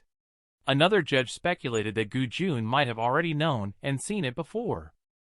Chen Qingye estimated that this is probably what the judging panel was thinking. Keeping such people around is the safest option, regardless of what the judging panel does next. Now it's up to him to decide. He expressed that Gu Jun should join the Mobile Task Force Reserve to train him. After the training camp ends, he will let Gu Jun go to places like the clinical medicine surgery anatomy room. Let Gu Jun exercise. Whether he can join the higher-level mobile team depends on himself. Who would have thought that there would be such a large-scale architectural complex in the mountains? A bus is driving on the military-controlled mountain road. Half an hour later, they finally see the appearance of this secret department under the veil. The receptionist briefly introduced the various buildings and functions within the Bureau of Heavenly Secrets. When he saw the soldiers in protective gear again, Gu Jun no longer had the eerie feeling he had the first time. Everyone has obtained their internship certificates, but due to restrictions based on their level, the areas they can access are limited. They are prohibited from engaging in any activities outside the dormitory buildings after 9 p.m. unless they have permission or special arrangements. Moving from the school dormitories, which average 3 square meters per person, to a 2-bedroom apartment averaging 30 square meters, Kai Zishan quickly selected a room and is preparing to visit others next door soon. However, Gu Jun feels very tired. During this period, he feels like he has been through a nightmare. He doesn't know if there are any security cameras here, but if there are, this room has no blind spots. He can only do such secretive things, like receiving foreign medicine under the covers. He is currently in no state to think at all. Let's go to bed first. The next day, several people gathered in the seminar room. The staff announced that Ma Jiahua and Yang Ming were assigned to the experimental group. The remaining people are assigned to the clinical medicine group for training here. Gu Jun's assignment is somewhat special. He will be training with the clinical medicine group for the next few days. A person came in after they left. His name is Zhou Jiaqiang, and he is a surgical instructor from the clinical medicine group. He said that everyone is actually still a doctor, just treating patients who are not ordinary. As a surgeon, the first rule is not to be afraid. They are about to begin the first lesson of surgical training. He asked everyone to take out those things from the desk drawers. The basic operations of surgery include incision, separation, hemostasis, ligation, suturing, cutting the suture, removing the suture, and dressing changes. After finishing speaking, Zhou Jiaqiang called on Gu Jun to explain what the instrument in his hand is used for. Gu Jun said that this is a model for practicing hemostasis by ligation. These 3 cylindrical cavities simulate various surgical scenarios. Depth and spatial structures doctors encounter. The elastic hollow tube simulates blood vessels that require ligation for hemostasis. Zhou Jiaqiang looked at him appreciatively. It seems that the audit report is very accurate. Then he asked his classmates to come over and take a look. He is going to demonstrate the single knot technique for stopping bleeding, the methods for square knot and triple knot tying. He demonstrated various ways of tying knots on the model while explaining. Then it was everyone's turn to practice. He allowed everyone to take the model back to the dormitory for more practice. It remains to be seen what level of skill Gu Jun, the G+ in turn, has in knot tying. He walked up to Gu Jun. Is he that fierce? He is now tying a quadruple knot. Gu Jun apologizes and explains that Zhou Jiaqiang had already taught him how to do it, so he is trying it out now. Zhou Jiaqiang thought to himself that Gu Jun's high intuitive sensitivity is indeed different. He was able to figure it out by feeling his way even without being taught before. Ever since Gu Jun joined this secret organization, Gu Jun, they have been subjected to rote education ever since. Every night, he also has to practice suturing with bananas. In this uneventful manner, 15 days have passed. Today, the teacher's focus is on teaching everyone about the recognition, diagnosis, and acute treatment of stress-related disorders. Stress-related disorders refer to a type of mental disorder that has a clear cause and effect relationship with the stressor. The stressor refers to a stimulus that acts on an individual and triggers a stress response in them. Aberrant banyan disease, aberrant banyan tree, is a type of environmental stressor. People may experience acute stress reactions after witnessing the deformed and horrifying aberrant banyan tree, not limited to vomiting. After class, Gu-jun was singled out by the teacher and required to learn how to deal with peers' stress reactions in the wilderness. Those stressors may be encountered for the first time by the Bureau of Heavenly Secrets. She indicated that strong stress reactions may occur among Gu-jun's companions. Treatment will depend on Gu-jun's response. Gu-jun found it very odd after listening. He recalled the anatomy lecture from 4 days ago. The teacher said almost the exact same thing. He asked Gu-jun to be prepared to dissect alone in the wild, and find a way to bring back the anatomical diagram of the organism. Gu-jun doesn't know what position the Bureau of Heavenly Secrets will assign him. Gu-jun lay on the bed, reflecting on the 16 days and 6 normal tasks related to surgical practice. Increase calm hand proficiency by 1,500 points. He received 6 boxes of targeted cancer drugs. The medication quantity is sufficient for the next month. He entered the system panel. The difficult task and abyss task are still challenging to execute. There should be a chance to complete the normal task in the upcoming training sessions. Why was the reward for this normal task changed to human anti-inflammatory drugs? Is it because his own condition has improved? Early the next morning, in the training room, Zhou Jiaqiang appeared at the door with his tools. He said he would take everyone to catch animals. The elevator stopped at the animal rearing area on the 5th floor. When they entered, they felt the air turn cold and gloomy. This is their first time coming up to the 5th floor. Different normal animals are locked in iron cages. Everything that can be found is here. What they didn't see is the unusual look in the rabbit's eyes over here. Zhou Jiaqiang stopped in front of a single room and told him that this was it. Suddenly, a strange roaring sound came. It was the room furthest inside that was emitting the terrifying sound. Zhou Jiaqiang anxiously told them not to look and to hurry inside.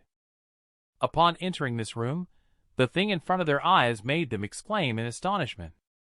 Zhou Jiaqiang said that they are the practice subjects for today's open-heart surgery. Humans feel fear towards humanoid creatures, like this human-faced dog, which is drooling. Its limbs and torso are nothing special, but they have a human face with recognizable features on their head. Zhou Jiaqiang told them not to be afraid, as these human-faced dogs just look frightening, but they are actually dogs with genetic mutations.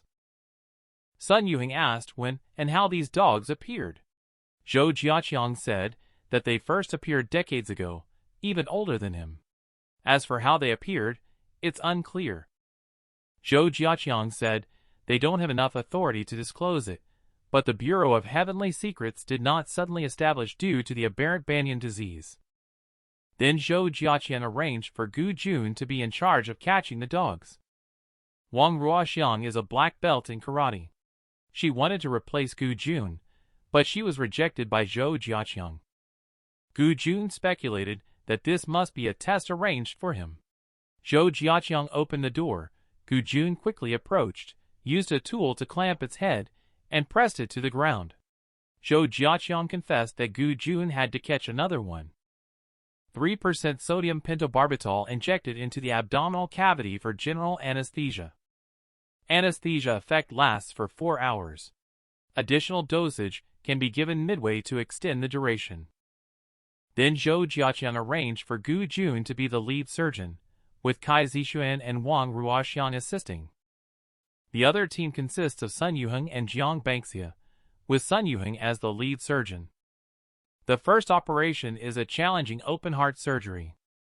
It seems that the Bureau of Heavenly Secrets doesn't plan to give them too much internship time.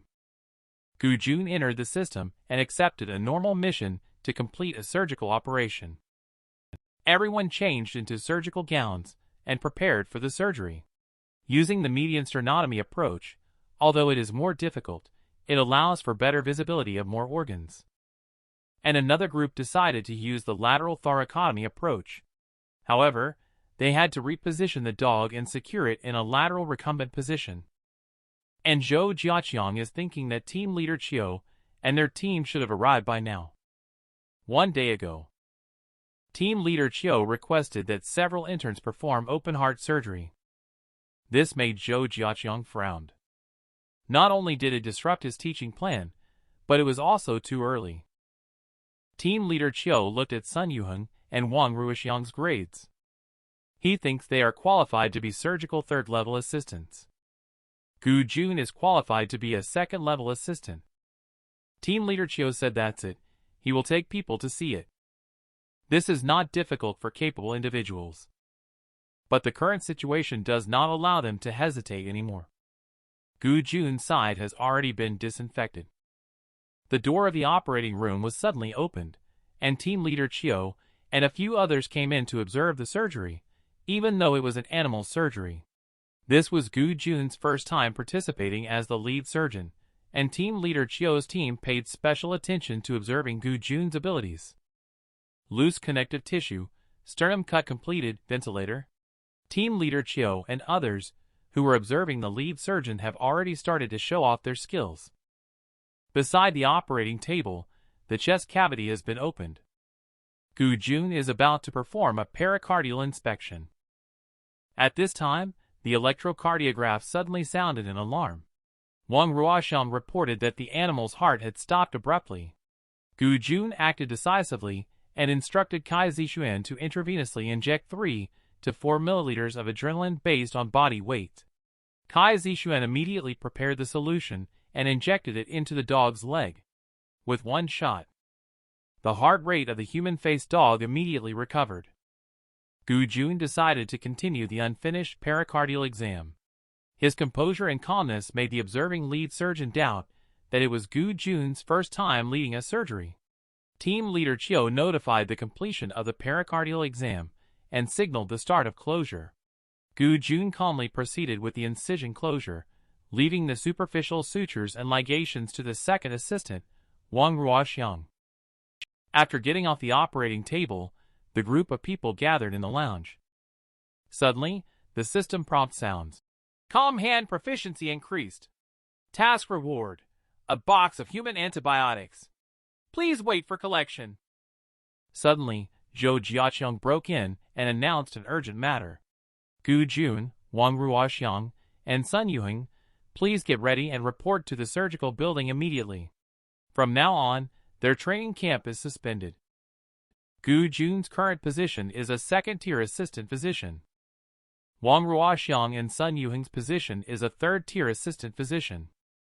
Kai Zixuan and Jiang Bengxia's abilities are not sufficient, so the schedule remains unchanged. Zhou Jiaqiang will also go with them to the surgical building, where 624 new patients have been admitted. Surgery may be performed at any time, so there is a severe shortage of manpower. Gu Jun has a bad premonition and busily asks, "Are these 624 patients?" Zhou Jiaqiang knows what Gu Jun wants to ask. He said seriously that all these new patients have aberrant banyan disease. Has an outbreak occurred? The lightning and thunder in the sky accentuate the seriousness of the situation. Zhou Jiaqiang walked to the front to lead the way. The medical staff are busy coming and going. The entire surgical building has been mobilized for these aberrant banyan disease patients. Several people arrived in front of an office. Zhou Jiaqiang went in to submit the documents. 3 people were waiting on the side. Wang Ruoxiang asked Gu Jun Bureau of Heavenly Secrets why they did not directly find those university professors or practicing doctors, but instead found them. Gu Jun answered that it might be because those blank paper-like individuals are more easily accepting of these strange things. Those university professors or doctors have studied too deeply, like towering skyscrapers. Once such a skyscraper collapses. Hey, you two, come and take a look. Sun Yuheng called the 2 people to the front of the bulletin board. The eerie images stabbed their eyes one by one. Visceral varicose dermatosis is a condition caused by lymphatic reflux obstruction. Hard varicose growth appears on the skin surface. In the late stage, growth can proliferate to cover the whole body. Orbital paraneoplastic syndrome is caused by the forward pressure of malignant tumors, leading to bulging eyeballs. Blindness may occur in the later stages. Systemic newmanhwa tapeworm infection has pigs and wild boars as intermediate hosts, with humans being the only definitive host. Infection occurs by consuming pork containing Cysticercus newmanhwa. Zhou Jiaqiang appeared timely and explained that these diseases are no longer rare here.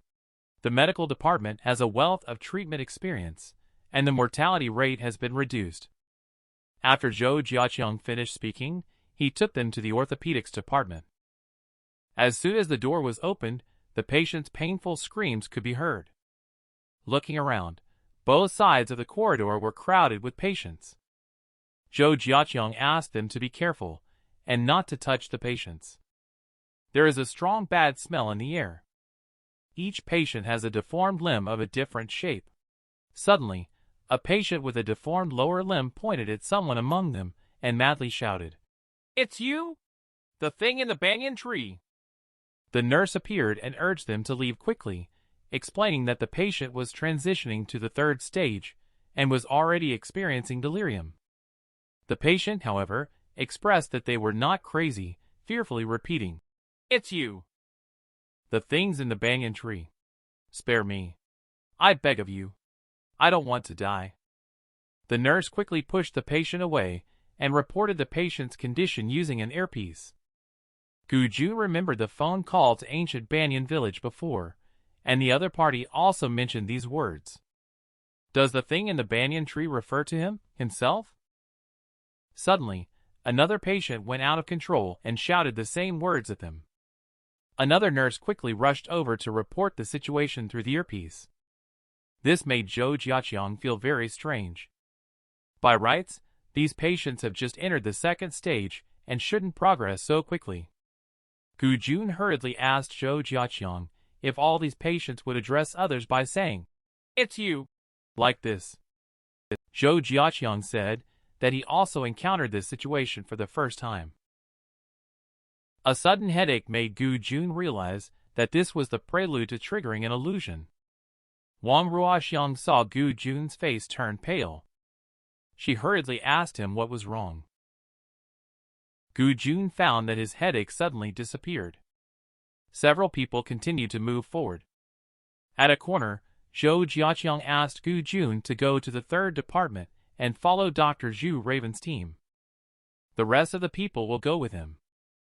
These mysterious events. Gu Jun has a premonition that he has a profound and intricate connection with himself. In the third consultation room, Zhu Raven and several others are discussing the surgical plan for patient 25.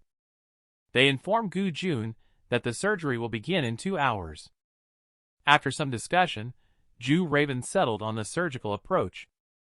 Dislocation of the shoulder and spleen belt. Remove the entire arm including part of the shoulder with a saw. He then arranged for Hua Long to inform the anesthesiology department to prepare for local anesthesia for the afternoon surgery. Gu Jun asked in surprise, "Is such a major amputation surgery only under local anesthesia?" Zhu Raven explained that general anesthesia should be used, but it may cause problems for patients with aberrant banyan disease.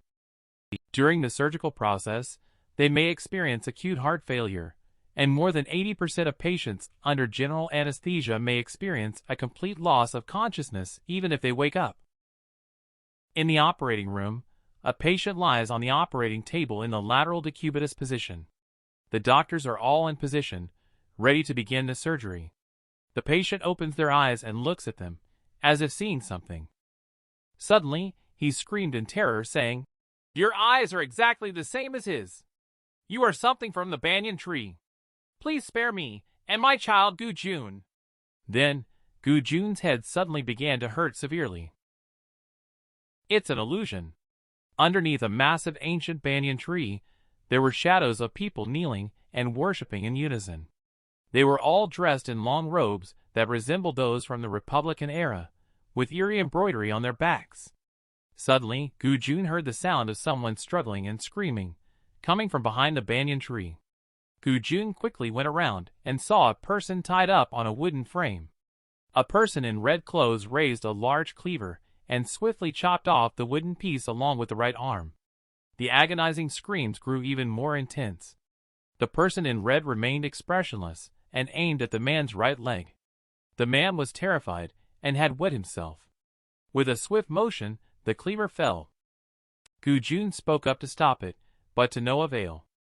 Gu Jun felt powerless. In this illusion, everything had already happened. They couldn't hear Gu Jun's shouts. He was just a bystander who couldn't save anyone or do anything. The sound of the blade finally stopped, and then the red-clothed person took a branch from the banyan tree and inserted it into the man's wound. Then the red-clothed person chanted a language toward the giant banyan tree. The strange characters painted on the banyan tree branch, and leaves began to glow. Gu Jun speculated that this must be the origin of the aberrant banyan disease. Suddenly, Gu Jun saw the face of the red-clothed person and recognized him as the man who claimed to be Lai Sheng's attendant, who had been following him. Could it be that Lai Sheng Company and the secret organization behind it have existed since the Republic of China era? Wouldn't this man be immortal then? Perhaps the aberrant banyan disease was created by Lai Sheng. People who were initially kneeling suddenly stood up and continued this twisted ceremony. Gu Jun didn't know what Lai Sheng's purpose was.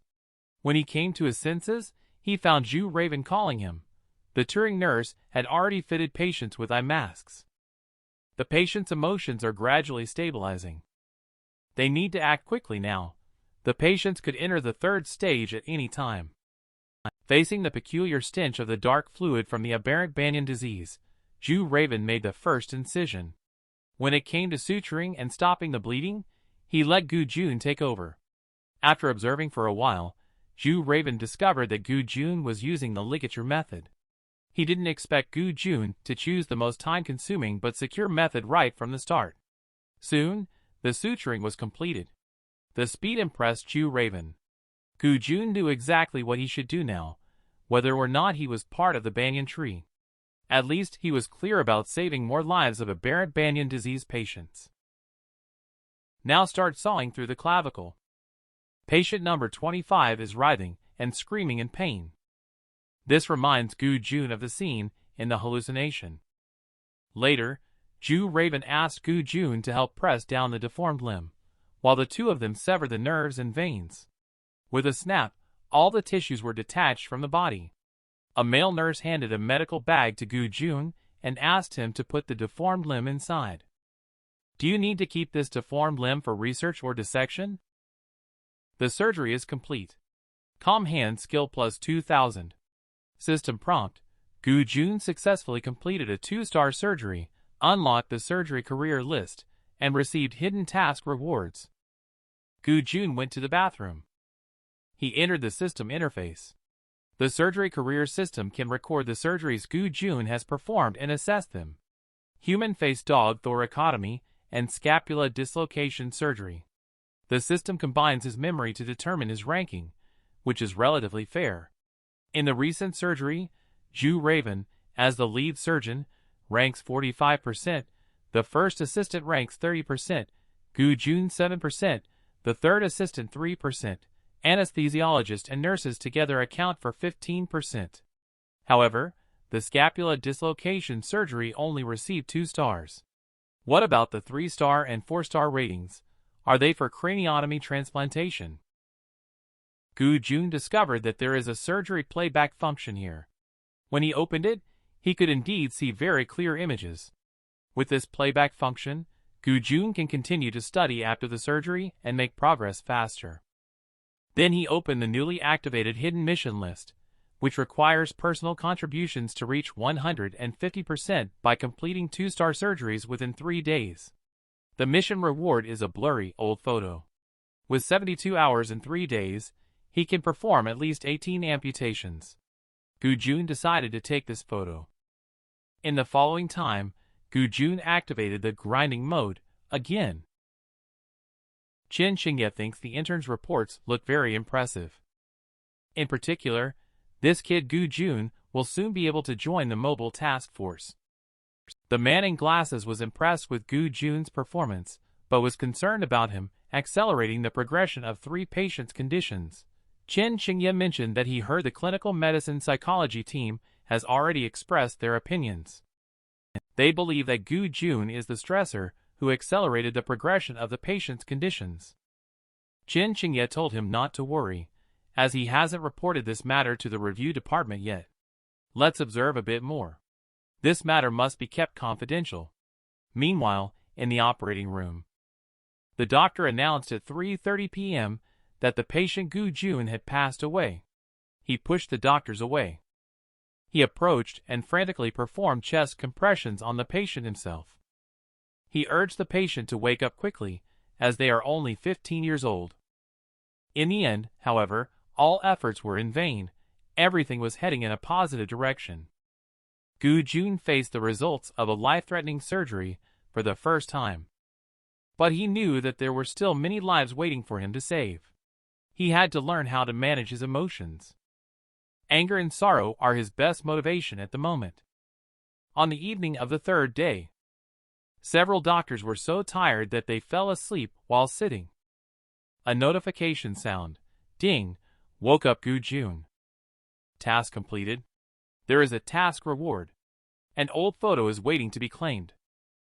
Gu Jun entered the system interface. He received the incomplete photo of the hidden task reward, which shows a giant banyan tree and the people performing the ritual. These people should all be members of the secret organization behind Lisheng Company. The man who claimed to be a waiter, if he can really achieve immortality, would there also be parents serving Lisheng in the photo? Gu Jun immediately enlarged the photo. How is this possible? Besides their heights and builds, they all have the same face as the waiter. Are they wearing masks or have they undergone plastic surgery? Gu Jun remembered what the waiter, who was following him, said. So the waiter and the person in the red clothes may not be the same person.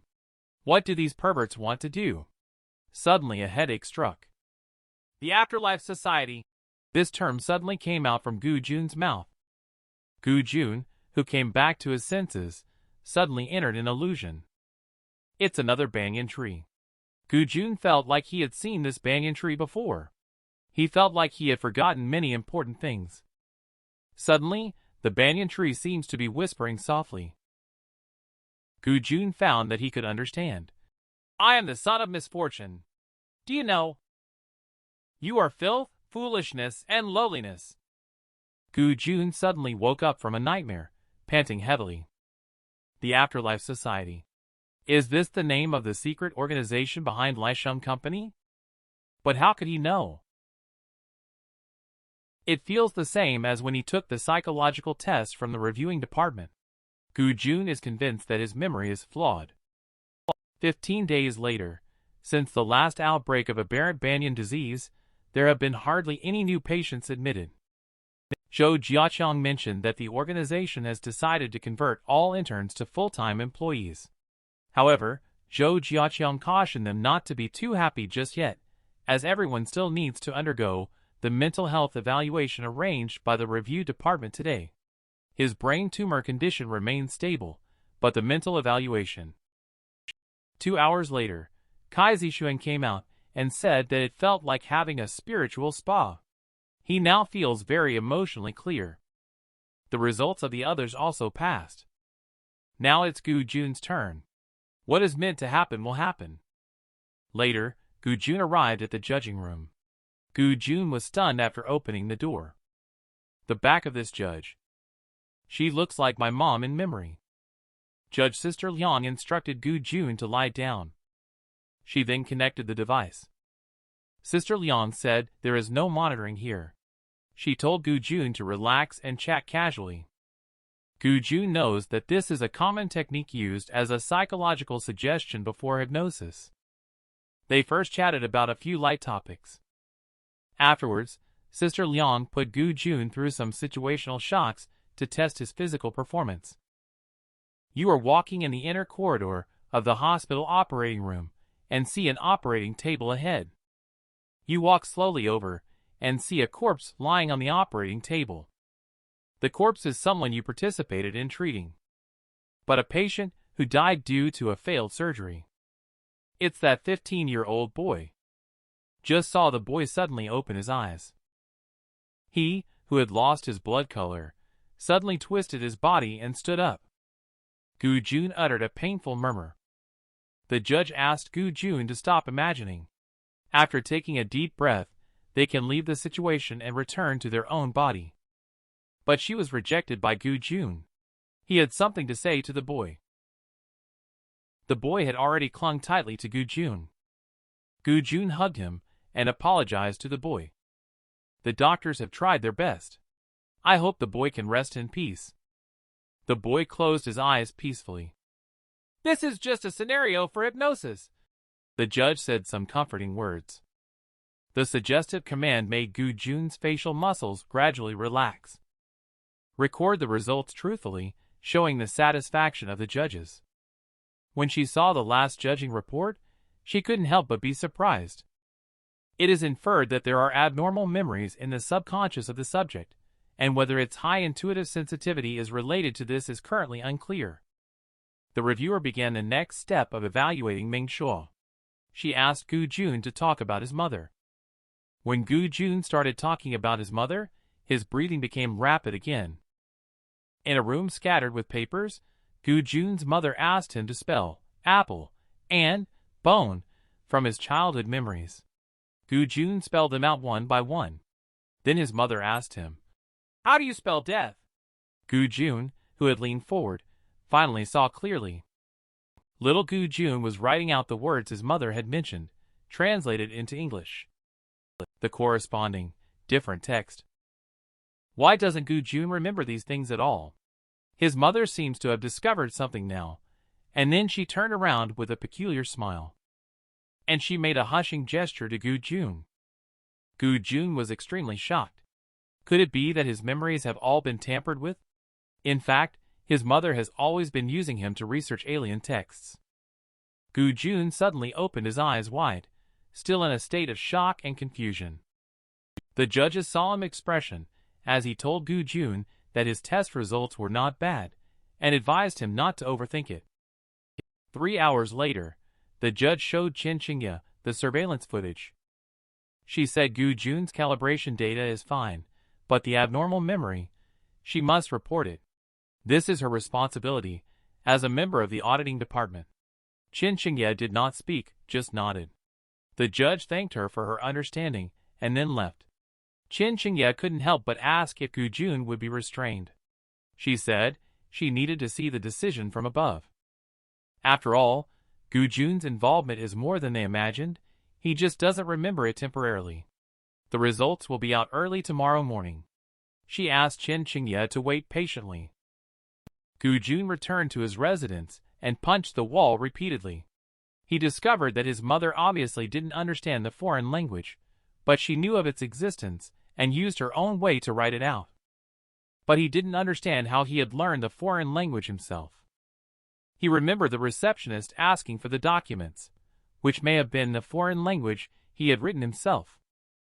Gu Jun decided to make an effort to recall all the foreign language characters in his memory and uncover the truth. So Gu Jun quietly meditated on those memories. His feelings were suddenly amplified. Many foreign words floated into his mind. Abyss also means ocean in foreign languages. Death has the meaning of sublimation, and worm can also be translated as servant. So this sentence can be translated as the dark fruit bloom from ageless sea. Its sacred thralls in unity. With sky and soil their fate is tied. They do not sleep. They do not die. This is the reason why parents go to the sea for research, and those sacred thralls may refer to the afterlife society. Gu Jun found that his alien ability had recovered. He then entered the system to view the previous chart, Tang explained. He found that he could understand all the words on it. A large number of monsters are invading the city, bringing destruction. Obviously, this man's race and civilization have been driven to a dead end by these monsters. He even caught one and had many conversations with it. It showed intelligence no less than that of a man. The man dissected it and found its body structure to be so advanced. The man now doubts whether their resistance still makes sense. Can their power defeat the monsters? Are they better than us? From this perspective, this chart does not belong to this world, at least not to this era. The technological level of the world in the notes should only be equivalent to the early stages of the European Industrial Revolution. And now, human physical fitness is not as good as these monsters, but their technology is advanced. Therefore, the Bureau of Heavenly Secrets can still eliminate them. At least these monsters are not as terrifying as the aberrant banyan disease. If there is an outbreak of a plague, the consequences are unimaginable. Gu-jun opened the 3-page medical diary from before and began reading it according to the dates. The infectious range of hemoptysis has expanded again. It has gone out of control from Bilin City to Allies City. The first case has also appeared here. People always have high hopes for the medical students of Calip Academy, believing we are messengers sent by the goddess to the mortal world. After both bustling cities of the two great empires turned into hell, people woke up to the fact that Calip students are not messengers of the goddess, but mere playthings scorned by demons. This morning I received a secret message that Lior Landon, the recorder of the Sturm map, the man Gu-jun saw, has committed suicide. He used his cherished dissecting knife to cut his throat and commit suicide. If even Landon couldn't endure and tolerate those monsters and hemoptysis, what can I do? I am not the most outstanding one. Gu-jun finally understands why there was a Calip dissecting knife in the previous task rewards. Could it be Landon's? At least one thing can be confirmed now. The monsters from the exotic world have appeared in Gu-jun's world. So, this world and the exotic world are connected through some kind of medium. The second page of the medical diary. Mom obviously doesn't understand the foreign language, but she knows and takes advantage of what he wrote when he was young. But how did he learn the foreign language? This is what Gu-jun can't figure out. He can only speculate that it may be the research of the Afterlife Society that helped him understand this foreign language. That's right. The documents requested by the receptionist may be those foreign languages that he wrote. It is possible that my parents did not hand it over to the Afterlife Society, perhaps because they knew about the evil deeds of the Afterlife Society and broke ties with them. After he had this new idea, he finally felt much better. Gu-jun decided to work hard to recall all the foreign characters and uncover the truth. He took a deep breath and let himself sink into a meditative state. One by one, foreign words resurfaced in his mind. In foreign languages, abyss also means the ocean, death carries a sublime meaning, and worm can also be translated as servant. And those two sentences are predictions. The dark fruit bloomed from ageless sea. Its sacred thralls in unity. With sky and soil their fate is tied. They do not sleep. They do not die. Is this the reason why Mom and Dad went to the ocean for research? And those sacred thralls may refer to the Afterlife Society. Gu-jun clicked on the anatomical structure diagram. The annotations and the notes below can also be understood now. This was written by a person named Ironborn Landon. Their world has been pushed to the brink by the encroaching monsters, and Landon discovered that those monsters exhibited extraordinary intelligence and advanced physical structures after researching. This left him full of confusion and bewilderment. Gu-jun speculated based on the scenes and the illusion that this diagram does not belong to this world. At least it does not belong to this era. There are kerosene lamps in the basement, and the paper is still parchment. The technological level of this world should only be equivalent to the early stage of the European Industrial Revolution. Although our physical fitness is not as good as that of the monster, our technological level is high. So the Bureau of Heavenly Secrets can still eliminate them. At least these monsters are not as terrifying as the aberrant banyan disease. Next, Gu-jun turned off the map. He began to look at those 3 pages of the diary. This was written by Dr. Pena, who is a friend of Landon's. Their world is facing an infectious disease called hemoptysis. It has swept through all cities in just a few months. The medical students of Calip Academy, who were highly anticipated by people. They fell down one after another, causing people to lose their last bit of confidence. Gu-jun finally knew why there was a Calip brand dissecting knife in the rewards for the previous missions. Could it be the one owned by Ironborn Landon? Gu-jun can be certain that monsters from another world have appeared. So it is that their world and the alien world have been connected through some kind of medium. Gu-jun only came out of the room in the middle of the night. He looked at the dinner left on the dining table by old Kai, and the comforting words on the note he left him made old Kai and the others worried. After Gu-jun reheated dinner in the microwave, he analyzed the content in the diary while eating. After a hemoptysis outbreak in Shar City, the hometown of diary owner Pena, his friends and neighbors were infected one by one, and both of his parents also died in this epidemic. He tried hard to find a cure for hemoptysis, but in the end, he couldn't even identify the route of transmission for hemoptysis. Later, his unmarried Shuri also got infected with hemoptysis. In the end, she had her life taken away. The diary also mentions a different world where the religious belief is in the life goddess.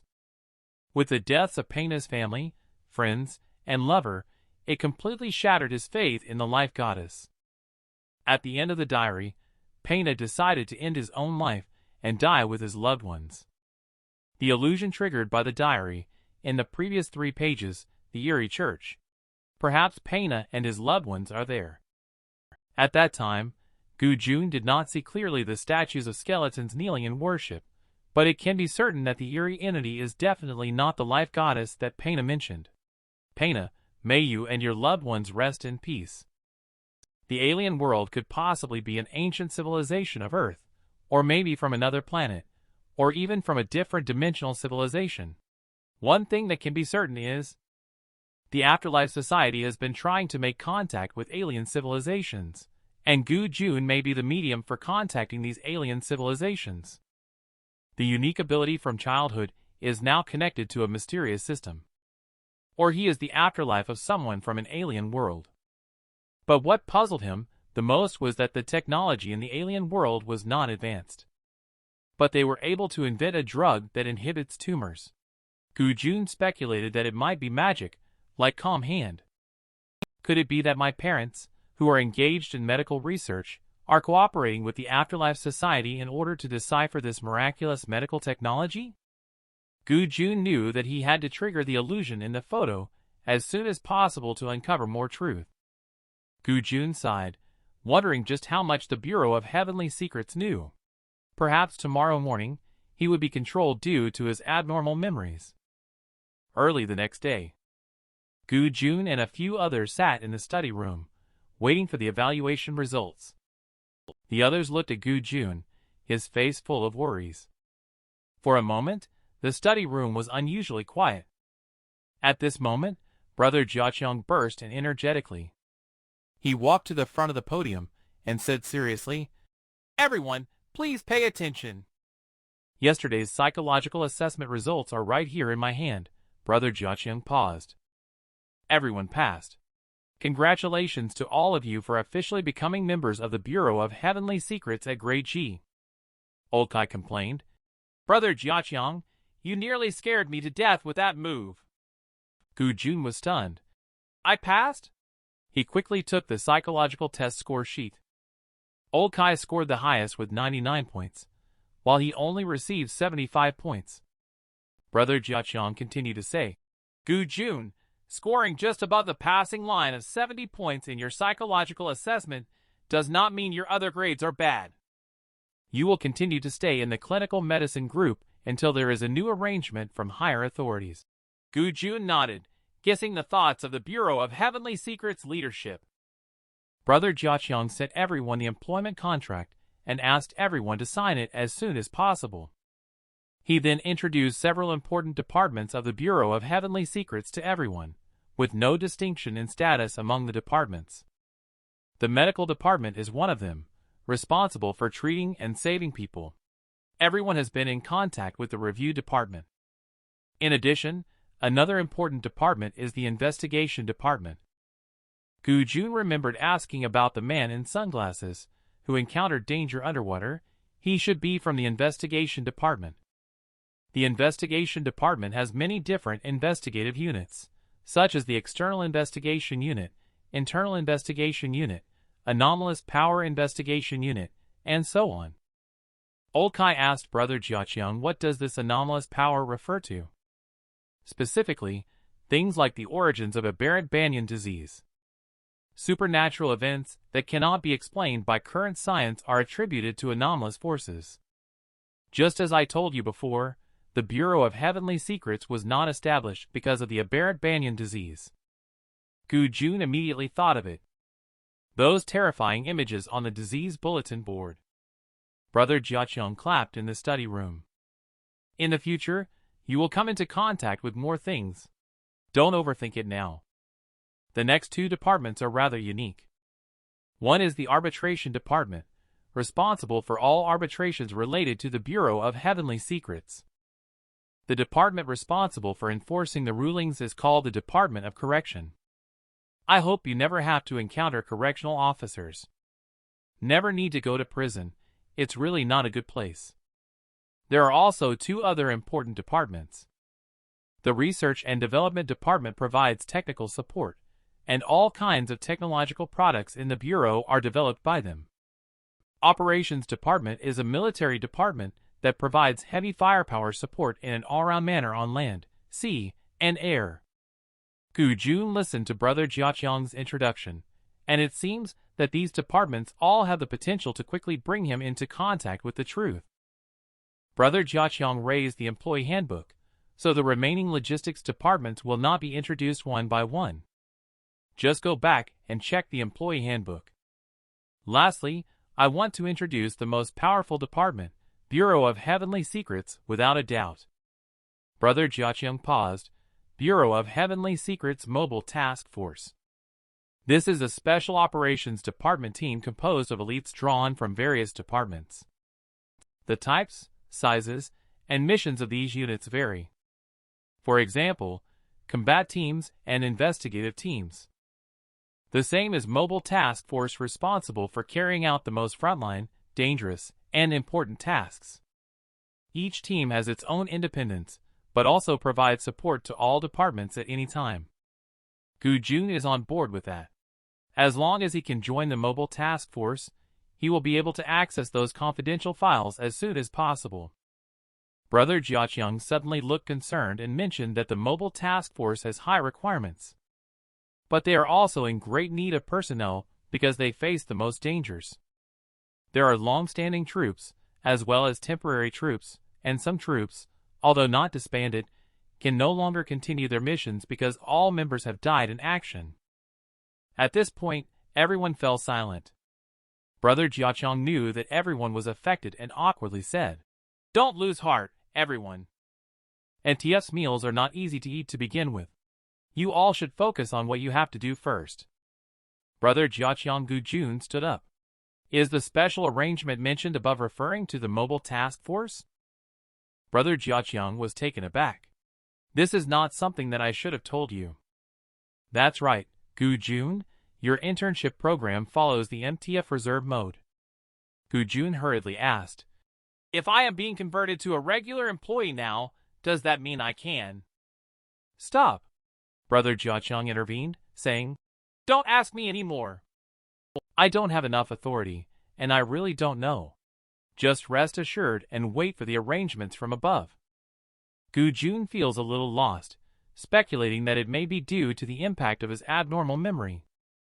In the end, Brother Jiaqiang told everyone that after the internship ends, they will all have a 2-day holiday to rest up. Just as they were about to leave, Brother Jiaqiang suddenly remembered to ask everyone to gather an hour later. Join the welcoming event organized by the recreation club in the city in the afternoon.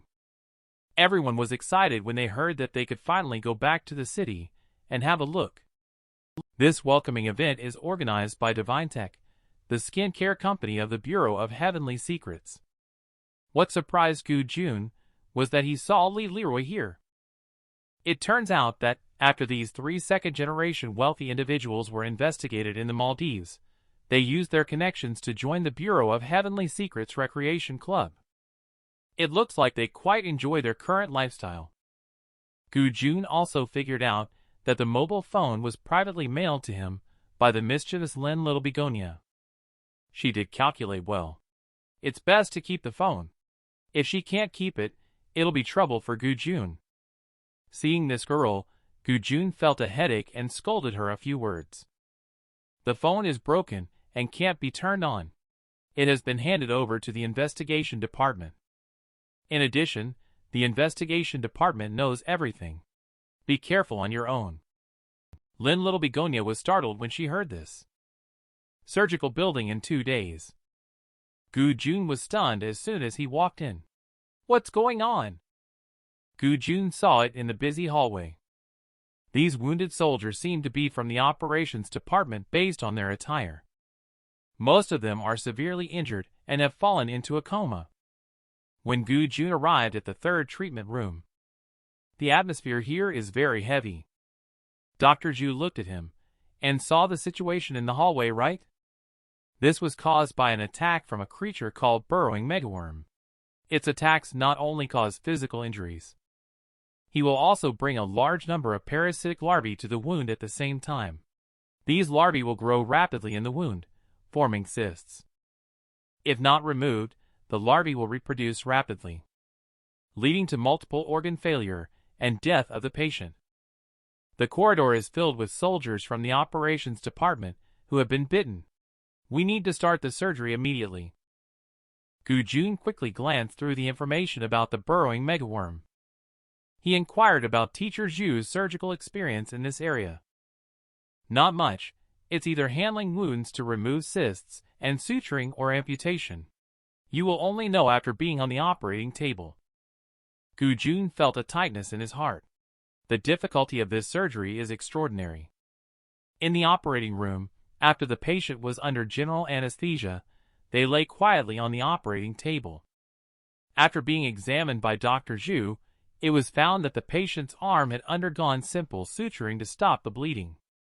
Now they need to remove the stitches, clean the abscess, and then suture it again.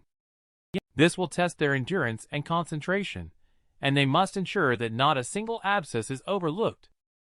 The surgery started at midnight. They cleaned up little by little, and it lasted a whole 13 hours before finishing.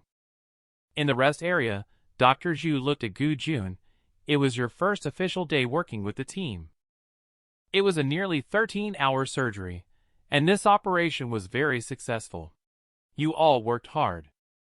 At this time, a nurse pushed the door open and said, "The people from the investigation department of the Teacher Zhu are waiting in the front hall for a few hours. They are here to see Gu-jun." Gu-jun was taken aback when he heard this. His heart tightened and then relaxed again. He knew that what had to come would come eventually. He had been waiting for a long time as well. After Gu-jun left, Dr. Zhu immediately called team leader Chiu. He told him that Gu-jun was taken away by the investigation department and asked what was going on. Team leader Chiu told Dr. Zhu not to worry and said that they would arrange for someone to help him in a moment.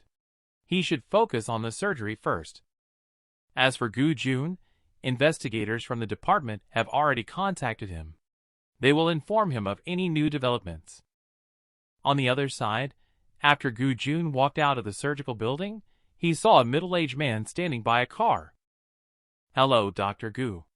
I am Wang Ke from the Special Abilities Investigation Team. I now need your cooperation for an investigation." After saying that, he looked at his assistant Tang Zimu and asked him to get some food and drinks for Dr. Gu. Gu-jun asked, "Captain Wang, where are we going?" Tang Zimu brought over bread and water, and also handed a piece of clothing to Gu-jun. "Dr. Gu, put on this coat as well. It gets chilly in that place at night." Captain Wang opened the car door. "You go in and rest first. We'll talk once we arrive." Gu-jun was full of confusion, so he stopped asking questions when he saw this. After the car left the Bureau of Heavenly Secrets, it did not turn towards the city, but instead drove straight into the mountains. They didn't reach their destination until they passed a military police checkpoint. Captain Wang told Gu-jun that this is a temporary quarantine area for patients with aberrant banyan disease after surgery. Gu-jun asked, "How many patients are here?" "Thousands of them, all in groups based on villages around Dongzhou, where each village has a large banyan tree. Gu Jun doesn't understand this. Even if the banyan tree in the village is the pathogen, it is also not possible for every villager to come into contact with it in these few days. What is the reason for the group outbreak of the disease? Captain Wang turned to look at Dr. Gu Jun. Your insight is very strong. This is exactly what we are investigating, and we need your assistance. Captain Wang led Gu Jun into a prefabricated barracks where many people were busy. Upon seeing Captain Wang, they all greeted them enthusiastically when they entered. It seems that these are all members of Captain Wang's team. After Captain Wang instructed everyone to continue working. Dr. Gu, let me show you a few segments of surveillance videos first. Gu Jun is watching the screen. This is the corridor on the 6th floor of the surgical building and inside the operating room from before. After seeing him, 3 patients with aberrant banyan disease. Monitoring video of the accelerated progression of the disease. Dr. Gu, this is the purpose of us inviting you here. Something in the banyan tree. That is something that some patients see in a state of delirium, and it accelerates the progression of the illness. Gu Jun was not surprised by this. He had been mentally prepared for it. Captain Wang looked at Gu Jun, the patients scattered across the region, the only commonality being their higher-than-average gnosis. But after the surgery, they all don't remember what they saw during the delirium. Gu Jun asked, "Have you ever tried using hypnosis?" Captain Wang shook his head and said, "It's no use. Their memories before and after the onset of the illness are completely gone." Speaking of this, Captain Wang observed Gu Jun and said, "Just a few days ago, I received your psychological assessment report and surveillance videos. Knowing that you have exceptional memory and may have had unusual activities during your childhood. As a precaution, we conducted a forensic identification procedure identifying all patients who have shown similar symptoms. We mixed 30 portraits together. The body shape, facial features, and hairstyles are all different with no hints of features or suggestions. During the second random playback, ask the subject if any of the individuals are someone they saw while in a delirium state. Out of 1,024 subjects, the identification results of 751 subjects are consistent. The person they selected in the photo lineup is you." Gu Jun felt a bone-chilling coldness drenching him through. He took a deep breath and whispered softly, "Captain Wang, I am just a doctor. Not long ago, I was involved in the surgery for aberrant banyan disease. I hope you can give me the truth." "Dr. Gu, we do not suspect that you caused their illness, but there is definitely some connection." Gu Jun looked at Captain Wang. "Do you know of any other situations?" Captain Wang adjusted his glasses. "Let's finish this experiment first. That was the main reason for inviting you here tonight." Gu Jun sat on the chair in the pedal room.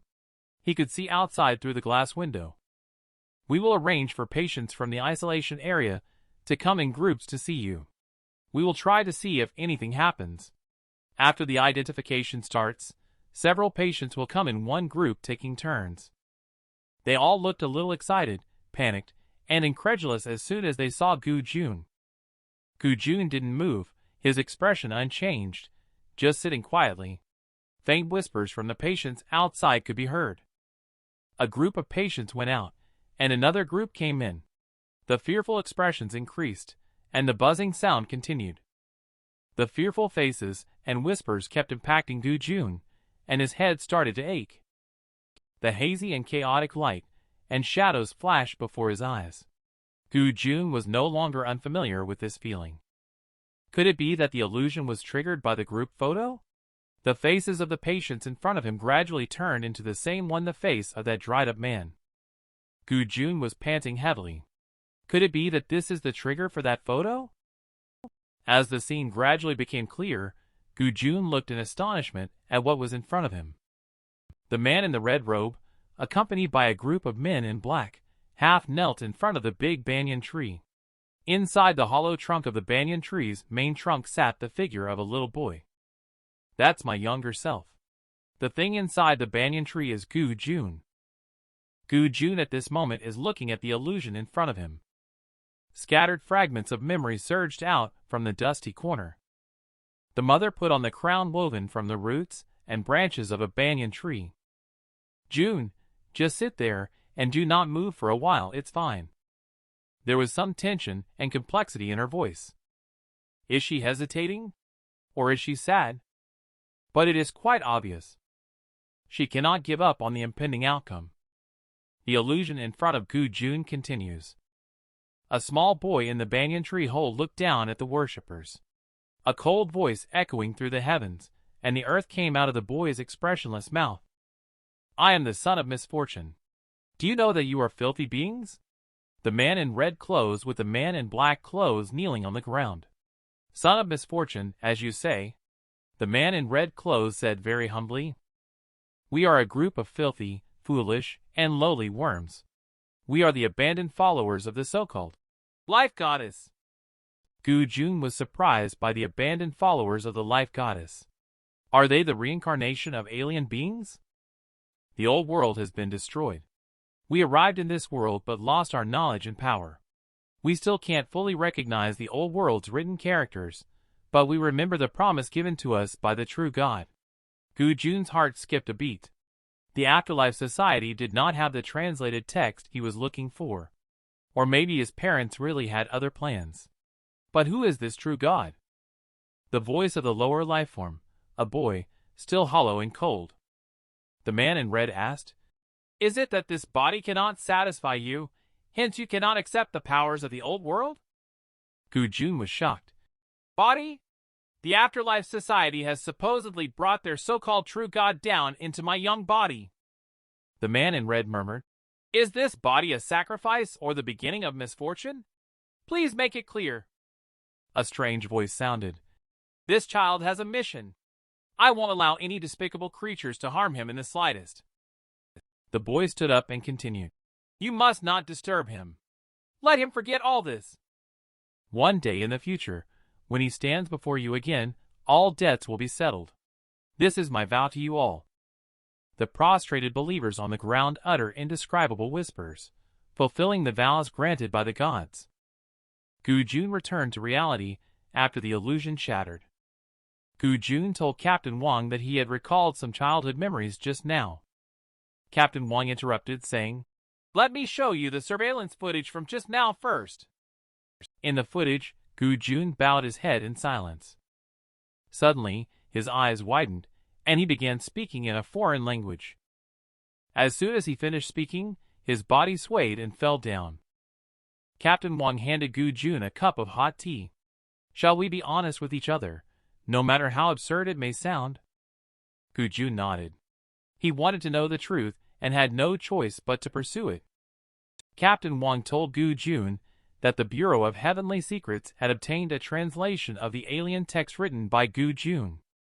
The investigative department discovered a secret organization's hideout, and the operations department sent 500 people to search.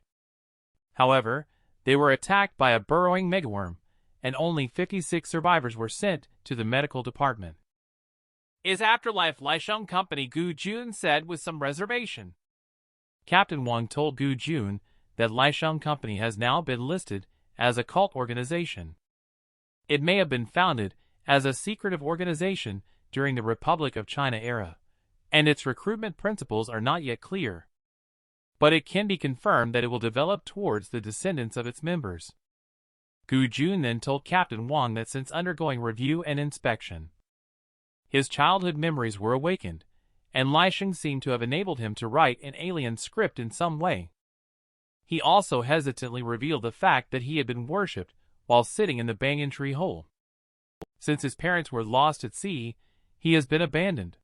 But he feels that Lisheng has been secretly watching over him. Gu Jun suddenly realized that Captain Wang had been observing his expressions all along. Captain Wang told Gu Jun to set aside whether he had been concealing anything for now, and expressed suspicion that his parents were core members of this organization. Why did you go to conduct marine research, and what happened at Longcan? It is still under investigation. He is not the only one who verbally attacks spirit children like Gu Jun. He should only be the one among the group of spirit children who excels. Captain Wang said seriously that Dr. Gu's current Laisheng is very different from what you remember of them. Now it is known that they can control the giant insects, and have also created the aberrant banyan disease. Captain Wang handed Gu Jun 3 photos. If you can understand the text on them, please cooperate with us. Gu Jun looked at the first photo and saw bloody foreign characters written on a banyan tree. We have believed in a false god before, and will not believe in any true or false gods again, including you, the son of misfortune. Gu Jun hesitated and falsely claimed that he did not quite understand this part. Captain Wang then asked him about the other two. The second one means the second disaster is coming soon. The last one reads, Mr. Gu, we understand you better than you know yourself. After saying Gu Jun, he froze. These 3 sentences are the strange characters on the banyan tree. This is undoubtedly a provocation to the Bureau of Heavenly Secrets, and even more so, a provocation to Gu Jun. Captain Wang stood up with a serious expression after listening to Gu Jun's interpretation. Dr. Gu, are you sure you can understand and accurately translate alien text? Gu Jun nodded. Most of it should be accurate. On the side, Tang Zimia angrily said, Captain Wang, this is Laisheng's trap. Operations Department 444 lives. It was our investigation department that caused their deaths. Captain Wang shouted, Don't mess around. Someone has to do the work. Now at least we know that Laisheng Company knows us very well. We have been played once. Captain Wang turned to look at Gu Jun and said, Let's not have a second time. Gu Jun is clear that he is doubting himself and must be thinking about whether the spirit child who is cooperating with them has been involved in this trap. Captain Wang took a deep breath and said, Dr. Gu, I need you to write down all the strange characters you know and their translations. After that, I will arrange for you to rest. Gu Jun nodded. It seems that we won't be able to leave for the time being. Gu Jun actually wants to help sincerely. He handed the written notes to Tang Zimiu, telling her that since the last psychological assessment, he has been able to recall several alien words every day. These are all he has for now. Unexpectedly, Tang Zimiu snatched them away in one go. Gu Jun was speechless for a while when Tang Zimiu walked to the door. Dr. Gu hopes you are not concealing anything, and that what you said is all true. Otherwise, she didn't finish her sentence, and Gu Jun didn't indulge her either. With a loud bang, he closed the door. Gu Jun inside the room forced a bitter smile. Like you, I also want to know the truth. Gu Jun lay on the bed, still pondering over those few cryptic sentences. What troubled him the most was that particular phrase. The first disaster is over, the second disaster is coming soon. The first disaster refers to aberrant banyan disease. The second disaster refers to the devastating operation carried out by the Operations Department this time. It is obvious that the Afterlife Society already knows that he has joined the Bureau of Heavenly Secrets and has calculated that these 3 sentences will be deciphered by him. He was still thinking before falling asleep. How many things did they actually calculate? The next morning, Gu Jun was awakened by a series of knocks on the door. Captain Wang entered and told Gu Jun that the mobile task force members had arrived. He needed to go on a mission and required his anomalous language translation support and medical assistance. Gu Jun had not expected the opportunity to join the mobile task force to come so suddenly. He quickly freshened up before heading out. Gu Jun followed Captain Wang towards the entrance of the isolation area. Captain Wang briefly introduced the situation of the NTF. The leader of this mission is Demon Hunter Group, and the captain's name is Shui Ba, who also came from the investigation department. Captain Wang pointed to the big guy walking ahead. He is Captain Shui. Don't think that he is a big guy and try to deceive him. He is also a very intelligent person. Captain Wang turned around, and after their overnight analysis, they found that Spirit Child did not participate in setting a trap for Laisheng Company. Gu Jun understands clearly that Captain Wang's words, both explicit and implicit, are all warnings to him. At this moment, Captain Shui walked up to Gu Jun and said, "Hey! You must be Gu Jun." When Gu Jun saw Captain Shui's protagonist-like figure, Gu Jun quickly stood up straight and greeted Captain Shui. "Hello, Captain Shui." However, Captain Shui remained silent and stared at Gu Jun, making him feel a bit uncomfortable. Suddenly, he turned around and called out, "Get on the car and let's go! Hurry up!" Gu Jun was taken aback by this. Where exactly were they taking him? Captain Shui stared at Gu Jun, unsure of what he was thinking. On the side, Luo Dan reached out his hand and said, "Hello, little Gu. I'm Sir Dan, responsible for medical care in the team." At this moment, Captain Shui suddenly turned around, got on the car and said, "Hurry up, Sir Dan." Sir Dan was taken aback. "Captain Shui, aren't you going to introduce our team members?" Captain Shui turned around and said, "We'll get to know each other once we meet. Gu Jun, you and Sir Dan will be in the same car." After Sir Dan greeted Gu Jun, he got into the car. The convoy raced all the way. Gu Jun changed into a pair of military boots in the car, and Sir Dan told him. This was said by Captain Shui and Fire. Fire is known to be sharp-tongued but kind-hearted. Gu Jun nodded, and Sir Dan continued with the introduction. "The one who was driving earlier and handed you the boots is Zhang Fire, his assistant. His nickname is Fire. The medical mission for this operation will rely on those three." Gu Jun asked Sir Dan where they were going. Sir Dan adjusted his glasses and said, "Little Gu, do you believe there are supernatural things in this world?" Without waiting for Gu Jun's answer, Sir Dan awkwardly said, "Sorry, I don't have the authority to tell you here. But once you're there, you will know. Be prepared mentally." Gu Jun didn't ask further. After passing a sentry post, Gu Jun looked at the huge advertising billboard outside the car. He finally knew that this is ancient Banyan village. When the convoy stopped, Sir Dan opened the car door to invite Gu Jun to get off. This is the place where the aberrant banyan disease epidemic first occurred. Gu Jun looked at the distant giant banyan tree and speculated that it should be the source of the virus. Just don't know if it is still contagious. Why hasn't it been destroyed yet? He suppressed the doubts in his heart. Gu Jun and Fire followed Sir Dan. The three of them unloaded the medical supplies from the car and counted the quantity. At this moment, Captain Shui walked over and asked Gu Jun to go with him. The two of them walked all the way to the quarantine zone. Captain Shui handed a telescope to Gu Jun. He asked him to look at the location of the tree hole under the banyan tree. The entrance of the cave was marked with many red handprints. Captain Shui told him that these handprints reminded him of the Cueva de los Monos. But the 16 handprints here represent 16 people, which is currently the maximum capacity of the tree hole space. Gu Jun was surprised. "Tree hole space? What does that mean?" Captain Shui looked at Gu Jun and said, "Literally, it means inside the tree hole, there is an abnormal space that cannot be explained by science." After saying that, he turned to the side and said, "Hey, Lin Mullen the great scholar, why don't you come and explain this little word?" Lin Mo did not come over, but decisively extended his middle finger to Captain Shui.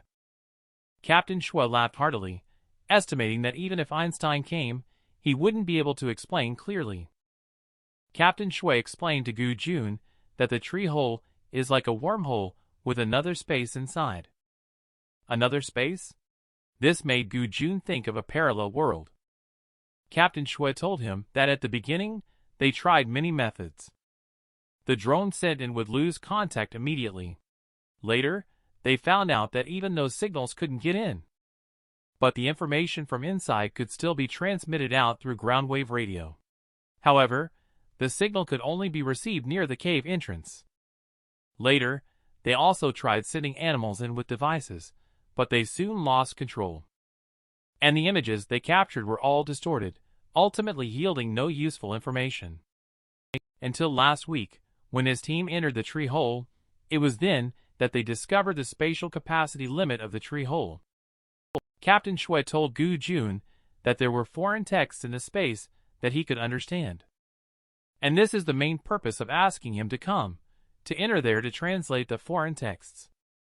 Gu Jun asked Captain Shui why he didn't write it down directly. Captain Shui glanced at Gu Jun. This is the most absurd thing after they entered the space, although they could see those foreign characters. But they seemed to have lost the ability to distinguish those foreign patterns, and could not write them down. Gu Jun's heart tightened. Were those foreign patterns enchanted with indescribable curses? I thought the foreign abilities would provide me with security, but unexpectedly they led me into danger. Gu Jun smiled bitterly as he put on protective gear, picked up the notebook and pen on the table. He recalled what Captain Shui had said. They would enter the tree hole in an hour, urging him to hurry up and write a farewell letter. Every member of the Demon Hunter group has to write one, leading Gu Jun to have a bad feeling about it. Last time it was writing a will, while Gu Jun was getting ready to take the elixir. Who knows how many more times he will need to write it. Gu Jun handed the will to Captain Shui's kid. I'll emphasize it again. After entering the abnormal space, any one of us could have an accident. If you can remember anything else, tell us quickly. After finishing speaking, Captain Shui looked at Gu Jun for a moment. Then he turned to inform the team to prepare their equipment and get ready to depart. Gu Jun felt a tightness in his chest and told Captain Shui that the creature with rib-like protrusions on its chest might be related to Laisheng Company. Captain Shui asked him for the reason. Intuition. After seeing the banyan tree hollow before, he had a very strong intuition that the alien might have come through the banyan tree hollow from another space. Gu Jun could only find such a reason. Reflecting on the above, conduct a new investigation after Captain Shui arranges it. He stared at Gu Jun and asked if there was anything else. Gu Jun shook his head, and Captain Shui did not insist. He turned and called Lu Yuning to bring something over. Lu Yuning came over aggressively. He slammed a mini submachine gun on Gu Jun's chest. The usage is very simple. Pull the safety catch here, load the gun, aim, and shoot. She finished speaking, turned around, and walked away. Remember, do not point the gun at your own people. If I see it, I will kill you directly. Gu Jun was stunned by these words. Captain Shui watched Lu Yuning walking away. Her boyfriend had previously participated in the operation to besiege the Laisheng nest, and was killed by a giant insect by a fatal blow. Gu Jun knew that there were many people in the Bureau of Heavenly Secrets who suspected him of colluding with the Afterlife Society. The Demon Hunter group set off, with Captain Shui leading the way. Everyone arrived in front of the big banyan tree hole.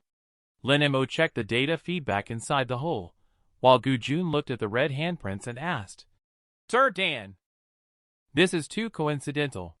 The team of 15 people plus him makes 16 people, which matches the maximum capacity of the abnormal space. Sir Dan comforted. Don't overthink it. Little Gu can handle unexpected situations. More people make things easier to handle. At this time, Captain Shui issued an order for everyone to put on their masks and prepare to enter.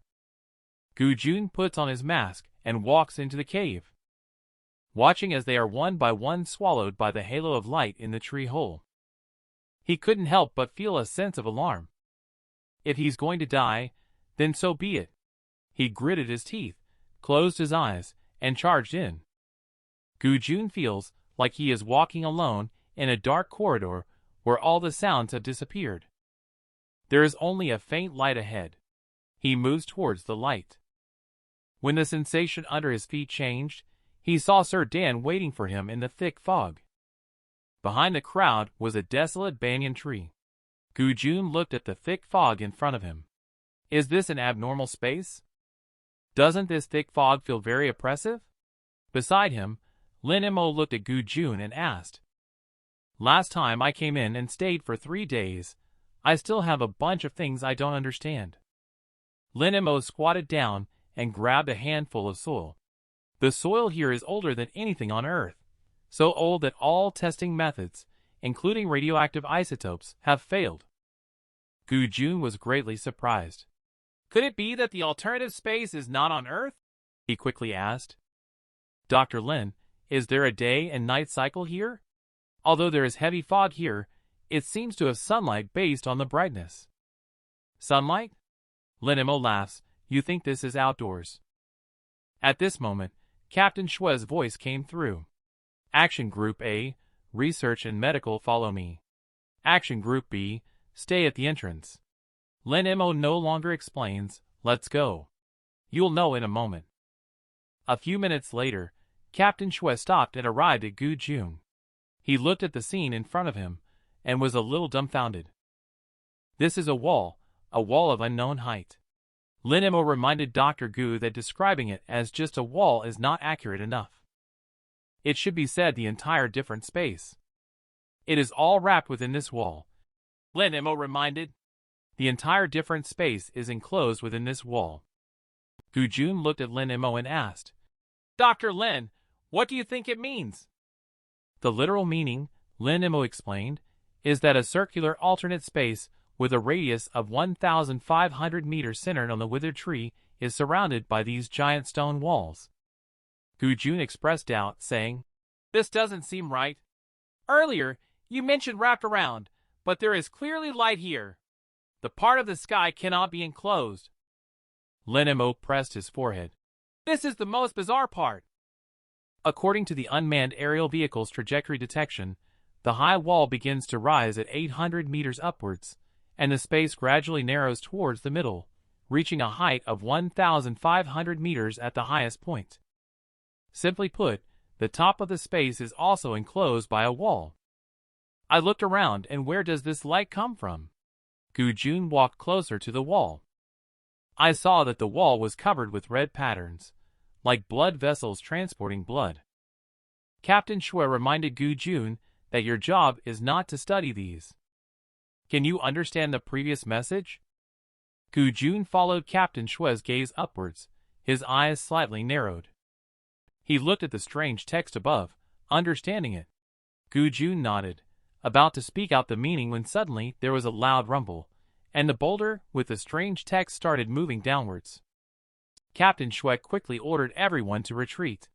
As the giant boulder sank into the ground, a square opening appeared.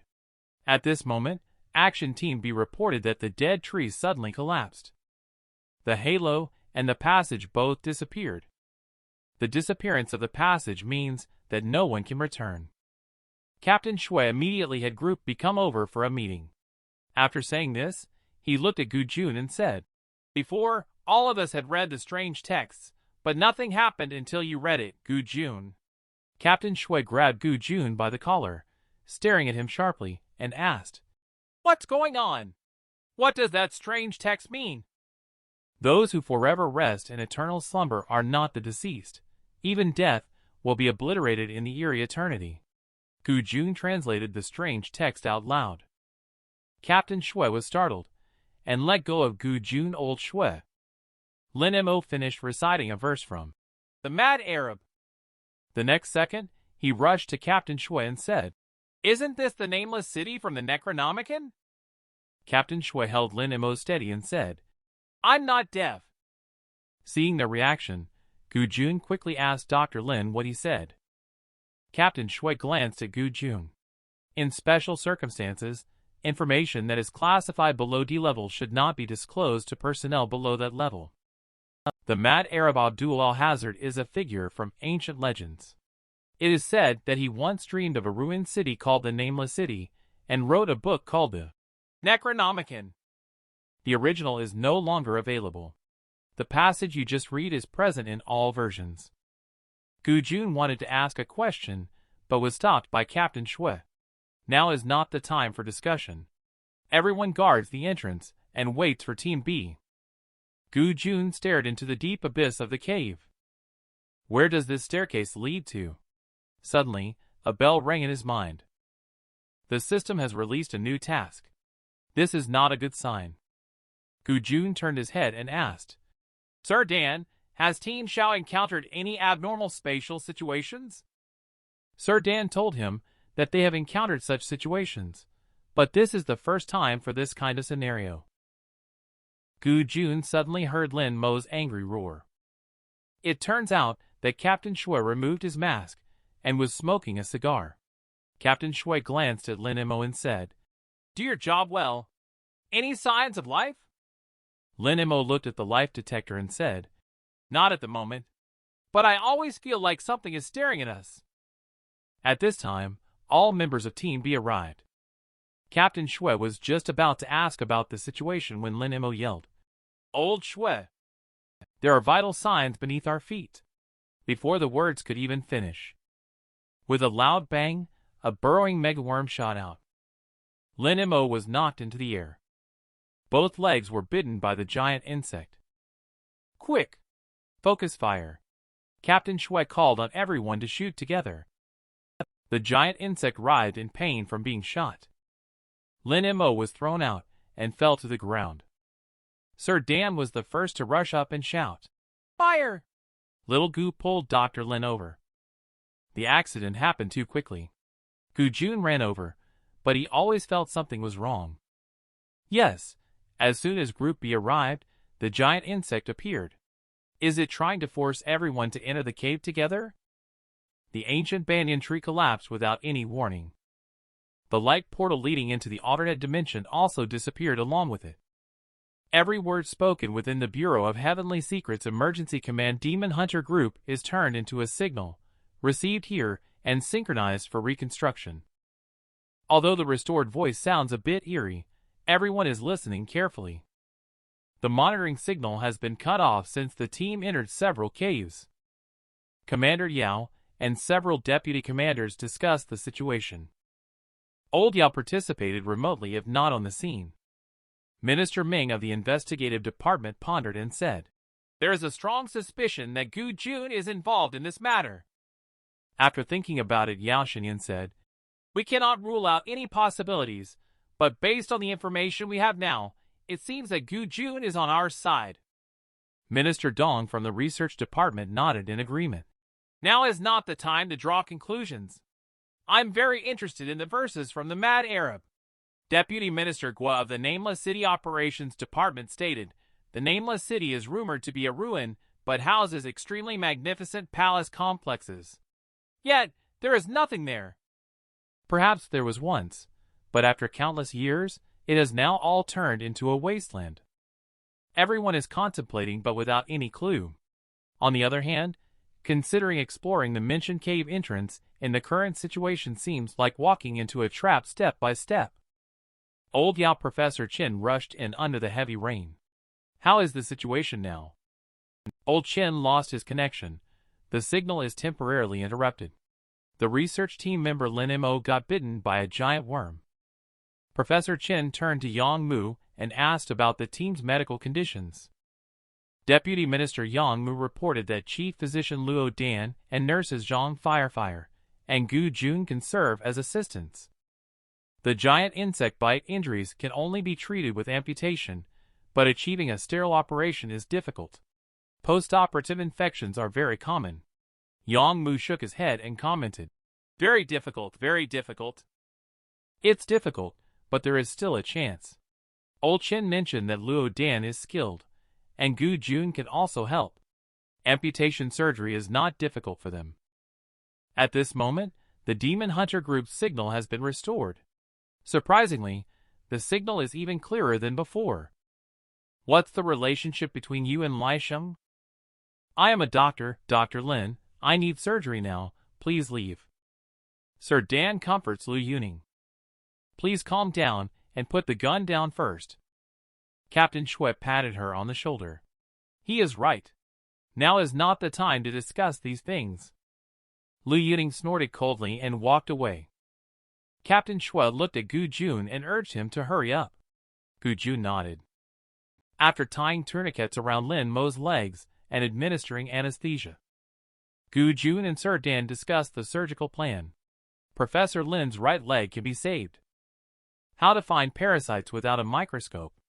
With limited medical resources, amputating the two small legs is the safest option. Previously, I have seen information that these parasitic larvae do not move within 1 hour. They only have the ability to reproduce rapidly after forming cysts in tissues. Larvae do not require the use of a microscope. We aim to clean up the right leg within 1 hour and then amputate the left leg. If it is not cleaned up completely, then amputating the right leg is also not too late. Nemo forced a smile and said, Dr. Gu, you really are an interesting person. Then I'll leave it to you. Mission reward. Gu Jun accepted the difficult mission in his mind because of his experience in the system surgery career. There is a success or failure judgment for the surgery, which made Gu Jun without any worries. 3 people are ready for the surgery.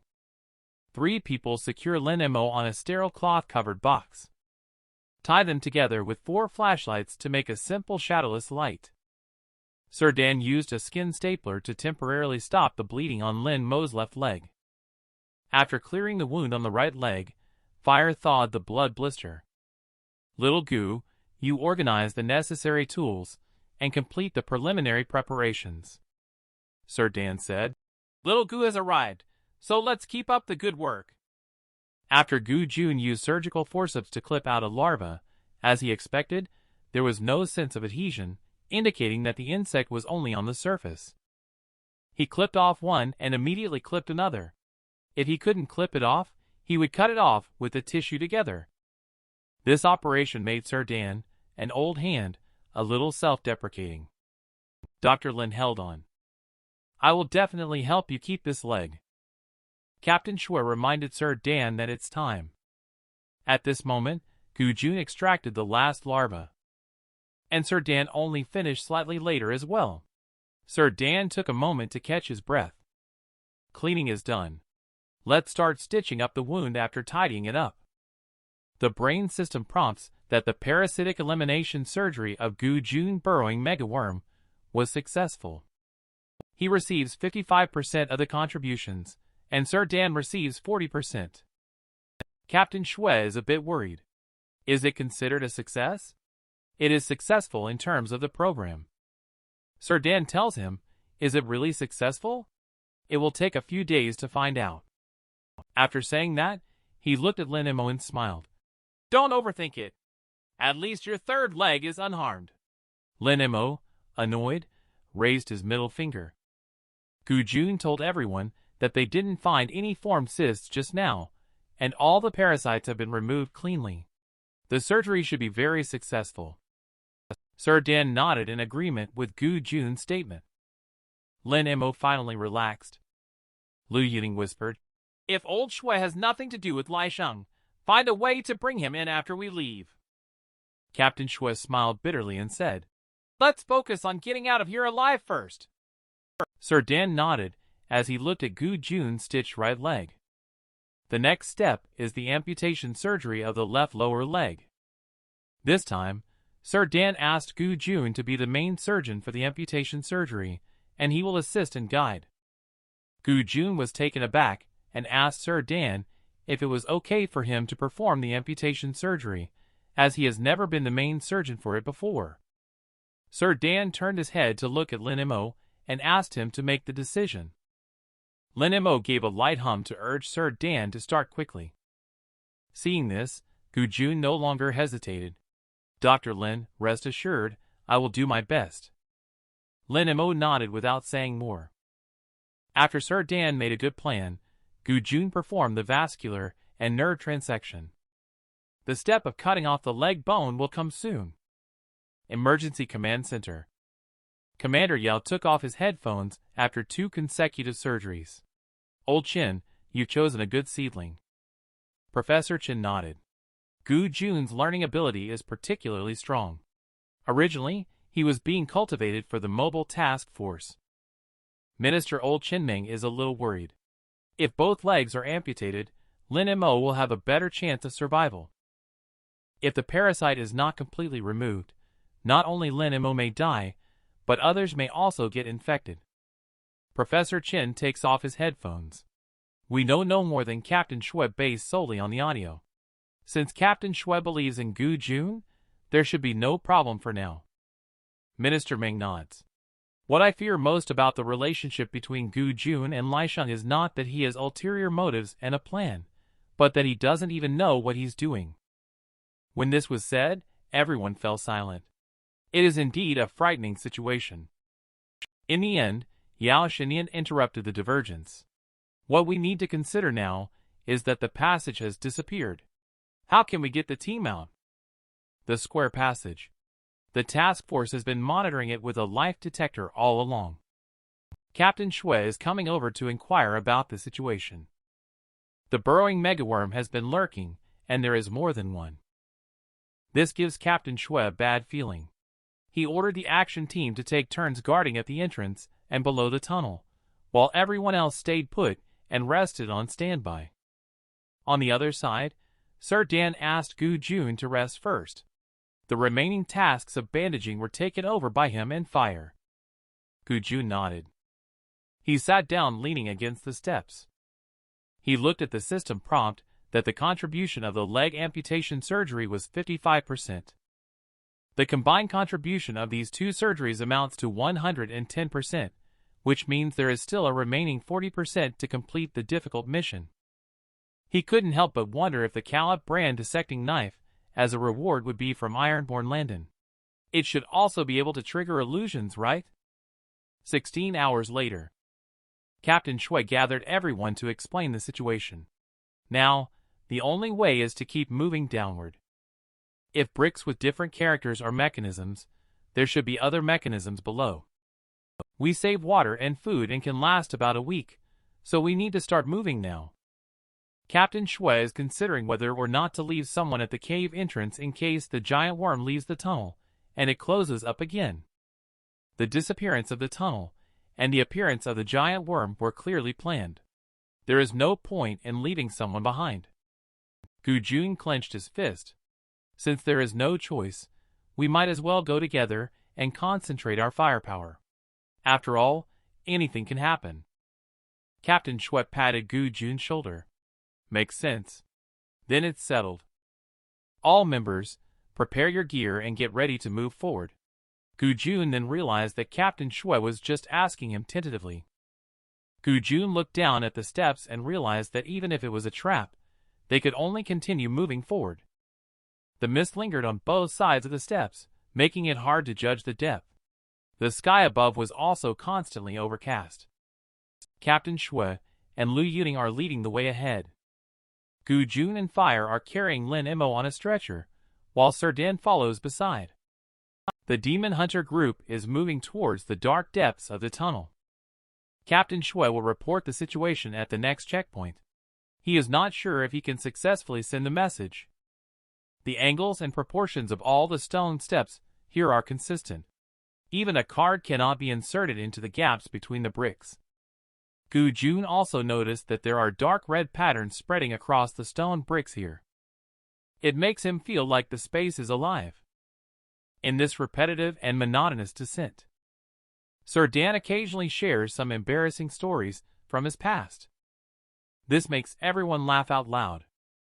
An hour later, Captain Shui actually found that the instrument showed that the oxygen level had increased. Lin Imo, lying on the stretcher, sat up. This is unscientific. According to spatial structure, the further down you go, the thinner the oxygen should be. Gu Jun actually heard a rhythmic pounding sound. This is the sound of a heartbeat. He looked down and saw the steps under his feet faintly glowing, as if blood were flowing in these densely populated veins. Gu Jun found a reason for Fire to put down the stretcher carrying Lin Imo. He reached out and pressed it on the steps. Sure enough, the temperature of the stone bricks had increased compared to when he had surgery before. And when he entered the space inside the tall walls, he felt the wind for the first time. "There is wind," he shouted. "Captain Shui, the wind is coming. It's breathing. It's about to start taking big breaths."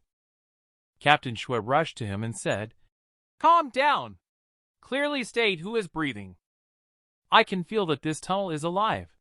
Haven't you heard the sound of a heartbeat?" Lu Yuning looked at Gu Jun and smiled. "Alive? We're not deaf. Where does the heartbeat come from? Where's the wind?" Gu Jun anxiously looked at Captain Shui. "I'm telling the truth, a big wind is coming." Captain Shui furrowed his brows. He knew that Gu Jun had a high sense of contradiction and stability. He was not certain about the current situation, but he immediately instructed everyone to sit by the stairs and be prepared. After Gu Jun and Fire settled Lin Mo down together, he sat between Lin Mo and Sir Dan, looking at Gu Jun's outstretched hand. Lin Mo did not hesitate and held Dr. Gu's hand tightly. "I believe in you. Since the last time, I have already been sure that anything can happen here." "Indeed," Captain Shui shouted. "Hurry up and sit down! The wind is coming!" The sudden black gust rushed up from deep down the steps. The surging gust instantly engulfed the crowd, blowing away the things of the team, scattered all over the place. At the same time, Gu Jun's head started to ache again, feeling just like when he encountered danger underwater. Countless indescribable scenes rushed into the depths of the mind. Gu Jun felt a power of life. It is the power of human civilization, as well as the power of alien civilizations. It is also the terrifying unknown and indescribable power. Gu Jun suddenly released his tightly clenched hands and stood up. He took a step forward and crossed over Captain Shui and the others. In the midst of their shouts, he stood at the very front. He looked toward the depths of the steps, and Gu Jun recited a strange language. Obscure, ancient, mysterious. In the howling wind, there is also a hint of eeriness. Gradually, a light emerges, becoming brighter and brighter with a white glow. It shines so brightly that even with their eyes closed, everyone sees nothing but white. When Captain Shui regained his vision, the wind had stopped. Gu Jun was still standing in front. He turned his head and looked at everyone. Some implicit memories have been revived, and I now have a deeper understanding of foreign languages." Lu Yuning stood up suddenly, raised the gun and pointed it at Gu Jun. "Kid, don't move. You are not allowed to say another word of heresy, not even in your mind." Gu Jun looked at Lu Yuning, slightly furrowing his brows. He didn't like this kind of confrontation. Gu Jun looked at Lu Yuning with a cold face, although he understood what they were thinking. But this kind of confrontation, even if it's just a test, is unpleasant. Captain Shui grabbed the muzzle. "Okay, I think he just stopped the strong wind just now." After saying that, he turned to look at Gu Jun. "But I am also very curious. What did the words you just read mean?" Gu Jun looked at Captain Shui. The foreign text just meant, "Stop." No matter how absurd, what was just mentioned about having a deeper understanding of foreign texts. The strong wind just now awakened some implicit memories in Gu Jun. Foreign languages can combine with other life forces or materials to create a new force. He can achieve it in this alternate space. As for whether it will still work after going back, it is still unclear now. Captain Shui stroked his chin. "Powerful language with a power. Isn't this a spell?" Gu Jun shook his head. He wasn't sure if it counted as a spell. The alien text gave him a sense of being alive. Perhaps the life goddess who created this language endowed it with vitality and perception, enabling it to interact with the powers or substances of other life forms. Captain Shui glanced at Gu Jun. Life goddess? An interesting metaphor, meaning that it is the alien text that brought this underground passage to life? With the power of life. Gu Jun is not sure. Perhaps these stones themselves have life, just in a different way than our understanding of life. Captain Shui self-mockingly said, "Thank goodness I, Shui Ba, spent a few years in the supernatural investigation team. Otherwise, I wouldn't believe what you said even if you beat me to death." Gu Jun continued, "Open the stone door and stop the raging wind." In his view, it seemed like triggering a mechanism. The prerequisite is to first perceive the vitality of the language and then combine it with the vitality of the object. Then speak the language. It seems that silent reading can also trigger it. This may be due to emitting brain waves. Captain Shui summed up. "According to your analysis, one must first perceive the vitality of the foreign text, secondly communicate with the combined object of the spell, and thirdly speak the incantation. This series of gnosis responses, if successful, will activate the spell. Indeed, the academic genius Gu Jun lived up to his name. After listening, he immediately understood. "You're right, Captain Shui, your summary is very apt." Captain Shui let out a sigh and said, "All right, I now believe that you are on our side. So please live up to my trust." Gu Jun nodded and said, "I understand." He turned to look at Lu Yuning and said, "Sister Lu, I heard about your situation. As a doctor, I am very sorry." Lu Yuning turned around and said, "Kid, be smart. There are no idle people in our team." Although her tone was still sharp, Gu Jun understood that she saw herself as a member of the team. After a brief rest, the Demon Hunter team continues the journey. Lu Yuning reported the situation of the loss of supplies to Captain Shui. Captain Shui looked ahead and asked everyone to pick up the pace. They will walk for nearly 7 hours. Captain Shui and the team have arrived at the first 10,000 steps, descending 5,000 meters underground. Looking at the towering wall ahead, they felt like they were finally nearing the end. They didn't continue descending for much longer. "Captain Shui, look, there is light below." Lu Yuning found that 2 bright spots appeared below. Captain Shui was invigorated, and the action team members were reminded to prepare for battle. The members of the action team immediately grabbed their guns and followed Captain Shui all the way down. He saw a wooden door embedded in the massive stone wall, with an oil lamp on each side. Gu Jun looked at the kerosene lamp and the basement. He thought of Ironborn Landon's underground dissecting room in his mind. Right. It was mentioned in Paina's diary. Hoke City, which became a ghost town due to hemoptysis, is where Landon conducted research on hemoptysis and monsters. The pronunciation of the word Hoke in foreign text means stone, right? As Gu Jun thought more, his headache became more severe. Captain Shui looked at Gu Jun, whose expression looked unsightly, and asked him what was wrong. Did he sense something? Gu Jun rubbed his head and said he just had a headache. He didn't sense anything. Captain Shui pondered and said, "Suddenly having a headache, I never believe in coincidences. Can you try to sense the situation behind the red door?" Gu Jun took a few steps forward and tried to sense it. But apart from the increasingly intense headache, he couldn't feel anything at all.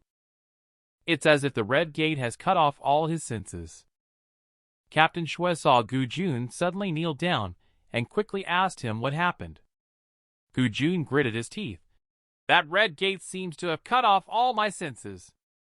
Captain Shui looked somewhat disappointed as he raised his head and said, "All right. Action team members, move forward and inspect. Be careful." Lu Yuning led a group of people to inspect the lights at the doorway. There are no abnormalities. The wick in the kerosene lamp is very long, as if it has just been replaced. Then she raised her hand and looked at Captain Shui. Captain Shui nodded in agreement. After counting to 3, she pushed the door hard, but there was no response. The door should be very thick, or connected to the surrounding walls. Captain Shui also stepped forward to give it a try side, and concluded that it was no use. Try looking through the keyhole, but be careful not to look directly. It might trigger a mechanism. After several attempts by Lu Yuning. Finally, use a straightened iron wire to slowly insert it into the keyhole.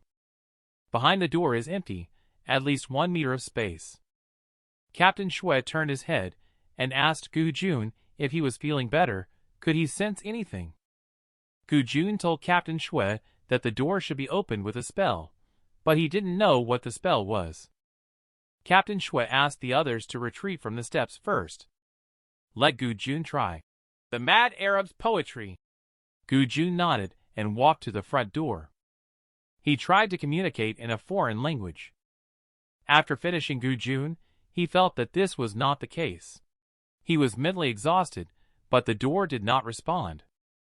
Then he passed through the strange words and recited Landon's full name and that prophecy. Captain Shui looked at Gu Jun, who was kneeling down again with a pale face. Captain Shui quickly stopped him, saying, "Enough! Stop trying. Do you want to have a splitting headache and die from it, kid?" Captain Shui knew he could not let Gu Jun try again. Damn it! Captain Shui, Lu Yuning, stepped up and let me take a look at the doorway. We can't continue like this. Everyone understands, except Gu Jun cannot have any issues. He, who understands foreign languages, is the hope for everyone to return. Lu Yuning reminded Captain Shui, the caregiver, that if she goes crazy, she should shoot her and remember to aim for the head. Captain Shui raised the gun to reassure her, promising that it will just hurt a little. Lu Yuning took a deep breath and stopped thinking too much. She brought her right eye closer to the door hole. And at this moment, inexplicable whispers sounded in Gu Jun's ears. This woman suspects you. After you saved them, she pointed a gun at you. She doesn't trust you. Captain Shui was suddenly stunned when he saw Lu Yuning. She then let out a scream, and he quickly pulled Lu Yuning away from the doorway. Sir Dan also rushed over carrying a first aid kit. The two of them worked together to pull apart her hands covering her eyes. Without any struggle, her right eyeball bulged out, and she started to appear delirious. Sir Dan turned his head and asked Fire to secure Lu Yuning with a stretcher. The Sir Dan, who was inspecting, actually turned his head to warn. Everyone try not to look into Xiaoning's eyes. Anyone who stares at her transformed right eye will also experience delirium, gradually breaking down as a result. Sir Dan greeted Gu Jun, prepared for local anesthesia, and quickly removed the necrotic eyeball before she lost consciousness. Gu Jun, who was whispered to by Sir Dan, responded softly. He walked up to Lu Yuning and squatted down, involuntarily wondering who was whispering. Is it this tunnel? Or that child of misfortune? Sir Dan handed over the anesthetic needle. Gu Jun, however, stared blankly without any response. Fire rushed forward and knocked Gu Jun away, then handed me the needle. Sir Dan instructed him to anesthetize the back of the ball, inject at 3 points, with 1 milliliter and 0.5 milliliters respectively in the interframe and hemisphere. Fire endured to complete the injection. The abnormality of the eyeball had a significant impact on him. Sir Dan patted Gu Jun's head and said, Little Gu, I can't perform this surgery. You need to give it a try. Gu Jun asked, Who are you, insignificant bug? Let her die. Only death can make her ascend. Are you okay, Gu Jun? The voice of Captain Shui and the sound of whispering. A jumble of sounds in his ears, gradually making Gu Jun unable to distinguish between reality and illusion. Gu Jun's vision became blurred. He didn't know what was happening. Everyone seemed frozen. Time has stopped. Hey, have you made up your mind? Suddenly, someone behind him spoke. Gu Jun turned his head and saw his younger self. Let those who doubt you die, so their souls can be uplifted. Gu Jun was stunned. Who are you, after all? The boy smiled and said, I am you. I am the one who has come to help you relieve your pain. Sickness, fear, and confusion, as long as you are willing, I can help you get away from these pains right now. He walked over and said, Gu Jun, entrust your body to me, and you will no longer have to endure these pains. The boy pointed to the red door and enticed. Go take a look at that doorway, and you will be liberated. Gu Jun silently turned around and walked towards the door. No, Gu Jun suddenly said. No matter who you are. Whether you are the son of misfortune, a true god, or a false god. Even if I have fallen into a trap, my soul controls this body, and you will not take it away. The boy continues to tempt. I'm doing this for your own good. They are all suspicious. Don't you want to relax a bit? Gu Jun grabbed the boy's hand and scolded. Shut up! I have saved Lu Yuning's life. I am a doctor. The boy's face changed suddenly. Gu Jun, we know you better than yourself. After saying that, it gradually dissipated. On the other side, Sir Dan made a muffled sound and almost fell down. Captain Shui quickly supported him. Old Dan, don't get yourself involved in this. Sir Dan told Captain Shui that all it takes is to remove this eyeball. Captain Shui said to Fire. Give me the scalpel, I'll stab it down. Captain Shui wanted to gouge out the abnormal eye, but his whole body was trembling uncontrollably. At this moment, his hand was held by someone. It was Gu Jun who had arrived. Let me do it, Captain Shui said. Captain Shui's heart relaxed a bit. Dr. Gu, you are late. Prepared Gu Jun apologized. Sir Dan, sorry for delaying a bit. Please guide me. Under the guidance of Sir Dan, Gu Jun, who was performing his first ophthalmic surgery, quickly entered a state of calm hands. After separating the muscles, blood vessels, and nerves around the eyeball one by one, he reached out and removed the abnormal eyeball. With a ding sound in his mind, the surgical removal of the abnormal eyeball was successful. Contribution: 75%. The surgery was successful, and the psychological impact of the abnormal eyeball has also disappeared. Sir Dan looks at Gu Jun admirably. I'm fine now. You take a break, Fire, and I will handle the rest. Gu Jun nods. In his mind, the system is still prompting. Difficult task completed. Surgery contribution reached 185%. Calip brand dissecting knife available for collection. Half an hour later, Gu Jun revealed the temptation he had succumbed to before. I believe you, Captain Shui said without hesitation. Since you can sense it, can you trigger the mechanism by looking at the doorway? Gu Jun is pondering. Although the specifics are not clear yet, the other party wants to turn him into another person. This may be related to his previous identity as a spirit child. They don't want to harm him, but rather want his soul to leave his body. Looking at the doorway is like delivering goods to the door. Captain Shui nodded. Then the only way left is to blow up the door. But wouldn't this be playing into their hands? Gu Jun understood. What they want is for the team to feel scared, chaotic, and suspicious of each other. It's those negative emotions that matter, not whether we blow up the door or not. After Captain Shui listened to Gu Jun's guess, isn't this just aiming to lower our value to drive us into madness? Then let's act a little crazy. Saying this, he asked the action team to prepare C4 explosives to blow up the door. San value? Gu Jun looked a bit confused. Sir Dan told him that it is an abbreviation for the score of the psychological test taken when he is being converted into a regular employee. Oh! It hurt so bad. Everyone turned around to see that Lu Yuting had woken up. She complained. You bunch of bastards are here too. I must not be in heaven. Captain Shui gave a slight smile. You finally woke up. Welcome to hell. Gu Junlu looked at him. I vaguely felt that it was you who helped me with the surgery just now. Thank you.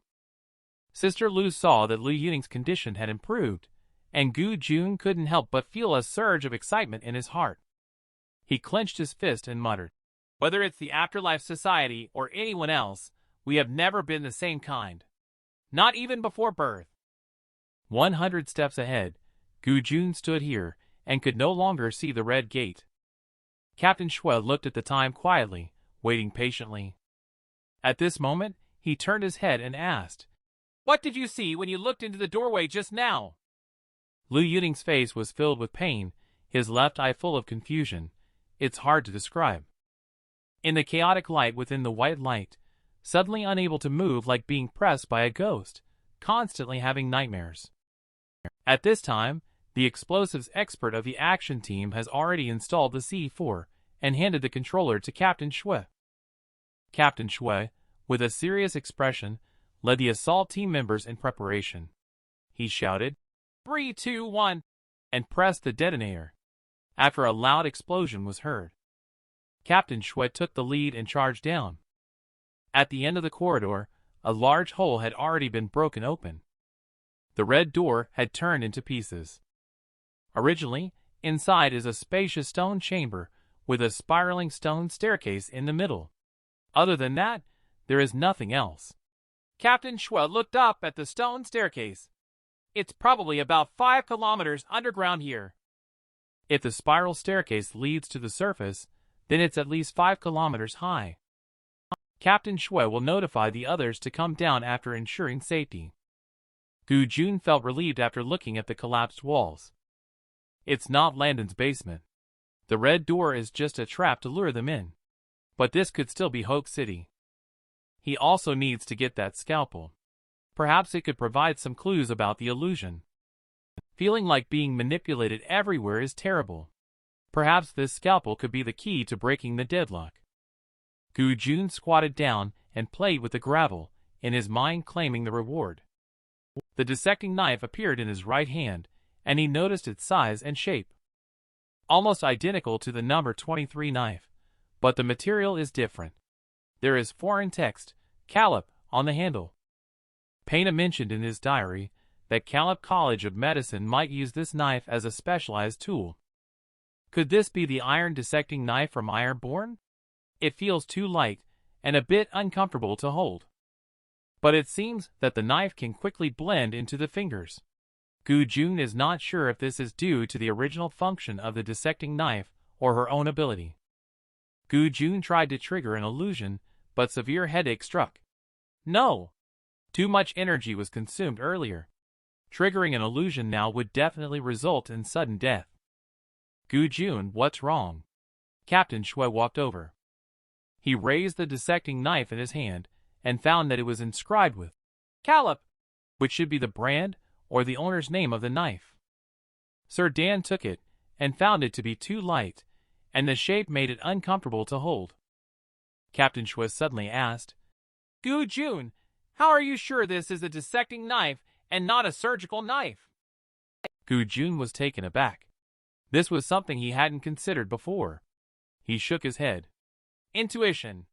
I just feel that it's a dissecting knife. Captain Shui didn't ask any more questions. You keep the knife for now. See if you can feel any clues. Be careful not to be misled by it. After saying that, he looked at the others. Everyone take a break and get ready to move forward. After setting off, Captain Shui still led the way, stopping and going along the way. Lin Mo was carried by team members in turns, always keeping an eye on Sir Dan's situation. Lu Yuning, who disarmed herself, insisted on walking with fire all the way. After walking for a full 24 hours, a small platform with Demon Hunter appeared ahead. The team finally reached the top. Captain Shui discovered a floral pattern on the innermost stone slab. Gu Jun was a bit puzzled. Could this be Payne's hometown, the city of flowers, Shar City? Captain Shui led the team forward for inspection, and found that the gaps in the stone slab were larger than those below, speculating that this should be the exit. The demolition expert urgently said, What are we waiting for? Let's blow it open. Captain Shui said, I wonder if we can turn around and ask Gu Jun, what do you think? No. Gu Jun denied that on the way up, he vaguely felt the vitality of the stone path slowly disappearing. The stone bricks here also have vein patterns, but they have lost their blood color. Their vitality has been exhausted to this point, and definitely cannot withstand an explosion. Captain Shui looked at the stone slab. Since it cannot be blown up, the only option is to try to push it open. Several people sat under the stone slab. They counted to 3 and exerted force at the same time. They pushed it up with all their might. There is light. This is the exit. Captain Shui discovered that the stone slab was too heavy after just one attempt. They couldn't push it open with just a few people. Suddenly, the stone stairs started shaking. Captain Shui quickly instructed everyone to sit against the wall. The shaking gradually stopped. A bad thought crossed Captain Shui's mind. Gu Jun rushed up at this time. Stopping is only temporary, Captain Shui. We must get out as soon as possible. This stone ladder won't hold up much longer. Captain Shui made a prompt decision and ordered everyone to come up. Besides the injured, we will push the stone slabs together. Lu Yuning sat down against the wall despite dissuasion. One more person means one more force. After confirming that everyone is ready, Captain Shui counted down from 3, 2, 1. His whole body muscles exploded, and he shouted, Push! Everyone suddenly exerted their maximum strength, either gritting their teeth and roaring while pushing with both hands. Gu Jun and Sir Dan are also gritting their teeth and persisting. At this moment, suddenly illusion surged in front of his eyes. In the illusion, Gu Jun found that he was still under the patterned slab. Was this illusion triggered by the slab? Around him were no longer his teammates, but a group of children in strange outfits. They were speaking a chaotic, panicked foreign language with cries and pleading voices that made it difficult for Gu Jun to understand. I only heard some phrases like, "I don't want to die, let me out," and "It's coming." Gu Jun found that this appointment seemed different from the past. It was as if his consciousness was attached to a teenager. As a series of bangs rang out at the stone steps, everyone turned to look. In an instant, the piercing screams tore through every throat. They frantically pounded on the stone slabs, trying to escape but with nowhere to go. Gu Jun felt himself also looking over, his heart suddenly tightening. Absolutely no mistake. It was that type of creature with bone plates in front of its chest. This was the first time he had seen the full appearance of the creature in the illusion. He saw the creature take a stride and rush over, effortlessly throwing down child after child from the stone steps. The power and speed of this creature were truly formidable. It turned its head to look at Gu Jun, who was not screaming. The creature grabbed him and held him over the edge of the steps. "You should be more scared. Be afraid," it said before throwing Gu Jun down. Gu Jun rapidly fell, losing consciousness. The stone slab pushed Gu Jun aside, and he heard someone shouting in surprise. Sir Dan stood up and said, "Little Gu, we can go out now." He stood up and looked around. Surrounded by the looming fig tree forest obscured by thick fog, they were standing in the middle of an abandoned altar. Sir Dan muttered, "Are we the sacrifices?" Captain Shui heard movement in the surrounding woods. Someone loudly alerted, "Be careful!" Gradually, the sound of howling pierced through the mist. Among the towering trees, a large pack of giant wolves emerged. Vaguely, the figures of people in black and red clothing could still be seen. As these people approached, the thick fog began to spread towards the altar. It was Gu Jun from Lisheng Company who informed Captain Shui. In his memory, most of them were dressed in black, while the leader wore red clothing. Captain Shui knew it was time to face the enemy head-on. He immediately ordered all members of the action team to prepare to confront the enemy, while the others protected the wounded in the center of the altar. Suddenly, a giant wolf leaped towards the altar amidst its fierce howls. Captain Shui ordered to shoot, but the wolf seemed to know no fear. Even as its flesh was torn apart by bullets, it continued to charge forward without hesitation. These giant wolves have tough hides and thick flesh. It seems that only headshots can completely take care of them. Soon, a giant wolf leaped onto the altar, braving the firepower. They rushed towards the firepower expert ferociously, but fortunately someone timely shot down the giant wolf. Captain Shui rushed over and focused on shooting at their heads. Make sure to guard the stairs. If there are more casualties, the team will be surrounded. But the situation isn't good now either. Someone quickly reported that Captain Shui is using up ammunition too quickly. We must find a way to break through. But there are many giant wolves surrounding us. Captain Shui instructed everyone to break through from the stairs behind him. At this moment, a strange rhythm came from the mist. The stone path was pitch black and silent, as if it were the beginning of life. In Mom's dream, there were poisonous snakes, worms, and demons. The sudden strange chant surprised Sir Dan and the others greatly. From morning till night, there is a lot of pain. Nightmares grow stronger every day, waiting to break out from the earth. The demon hunter group protects the wounded in the middle, retreating while fighting to the sound of songs. Every day, Mother wonders if the delicate creature in her womb is growing or if a ghoul resides within. Sometimes she sadly thinks that the birth of life cannot be separated from pain. Indeed, Lu Yuning made everyone stop. They unexpectedly circled back to the center of the altar. It was those songs that Captain Shui's voice made everyone focus, dispelling distractions, and not listening. They don't understand the meaning, but not listening is not as easy as it sounds. The authentic entrance doesn't know when to close. The distant song gradually becomes louder, mysterious. The birth of life cannot be separated from pain. Gu-jun muttered absent-mindedly. Suddenly he remembered. This is a folk song sung during the coming-of-age ceremony in a different world. And the altar is the venue for the coming-of-age ceremony. Walking down 10,000 steps, entering deep underground, entering the stone chamber symbolizes returning to the place symbolizing the mother's nurturing of life.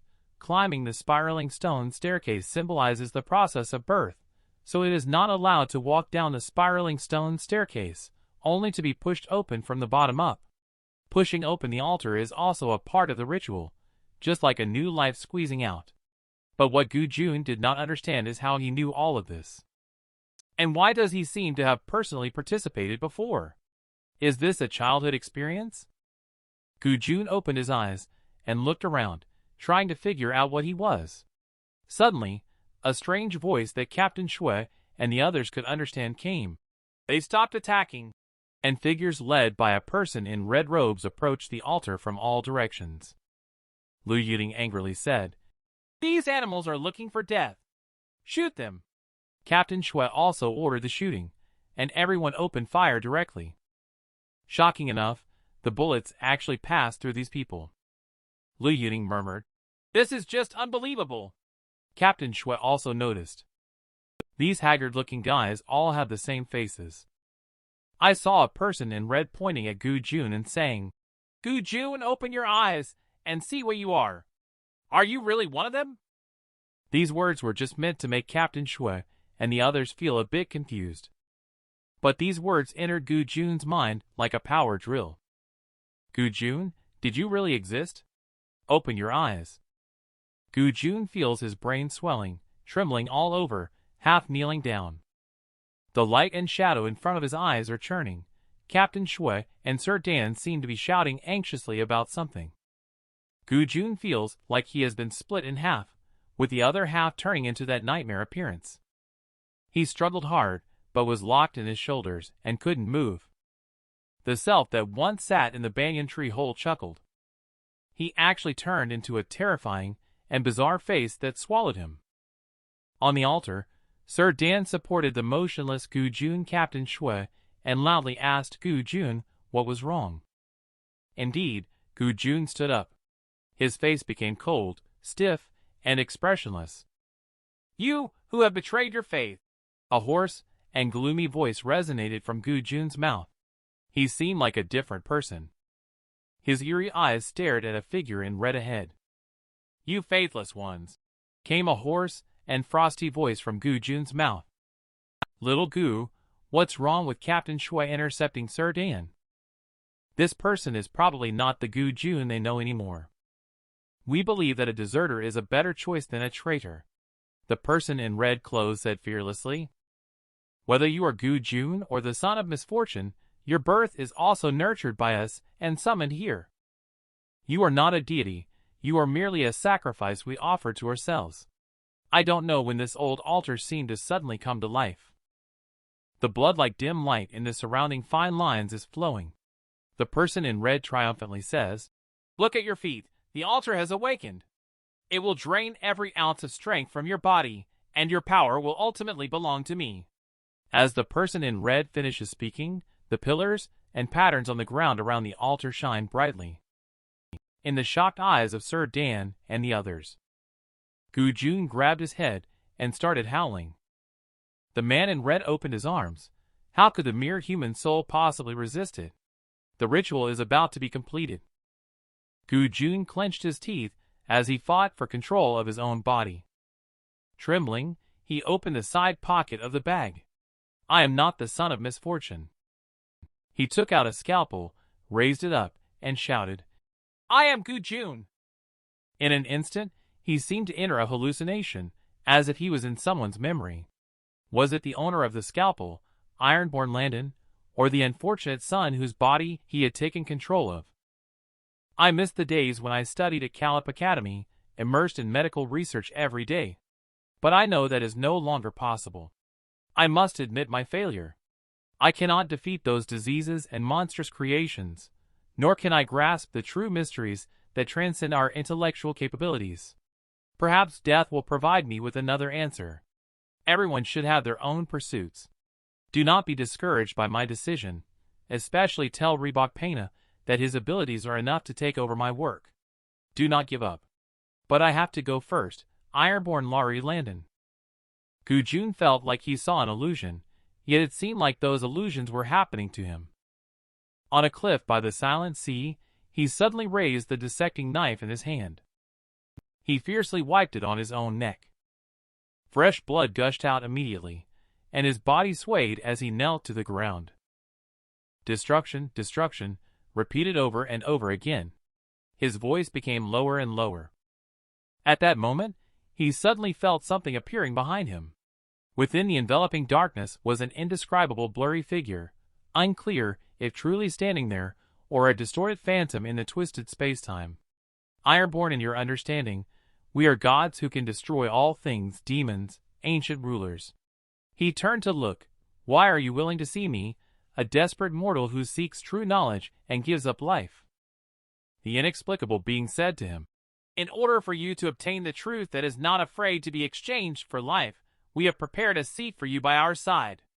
You will see those greater mysteries beyond human cognition, and you will become the child of destiny. Landon smiled and said, I want to see those mysteries. A gloomy figure emerged from the fallen Landon. Suddenly the illusion shattered. Gujun saw himself still on the altar, surrounded by the low chant echoing around, every rhythm tinged with strangeness and fervor. Gujun finally understands now. There are two personalities existing in Landon's soul within his body. Ironborn of the face of light.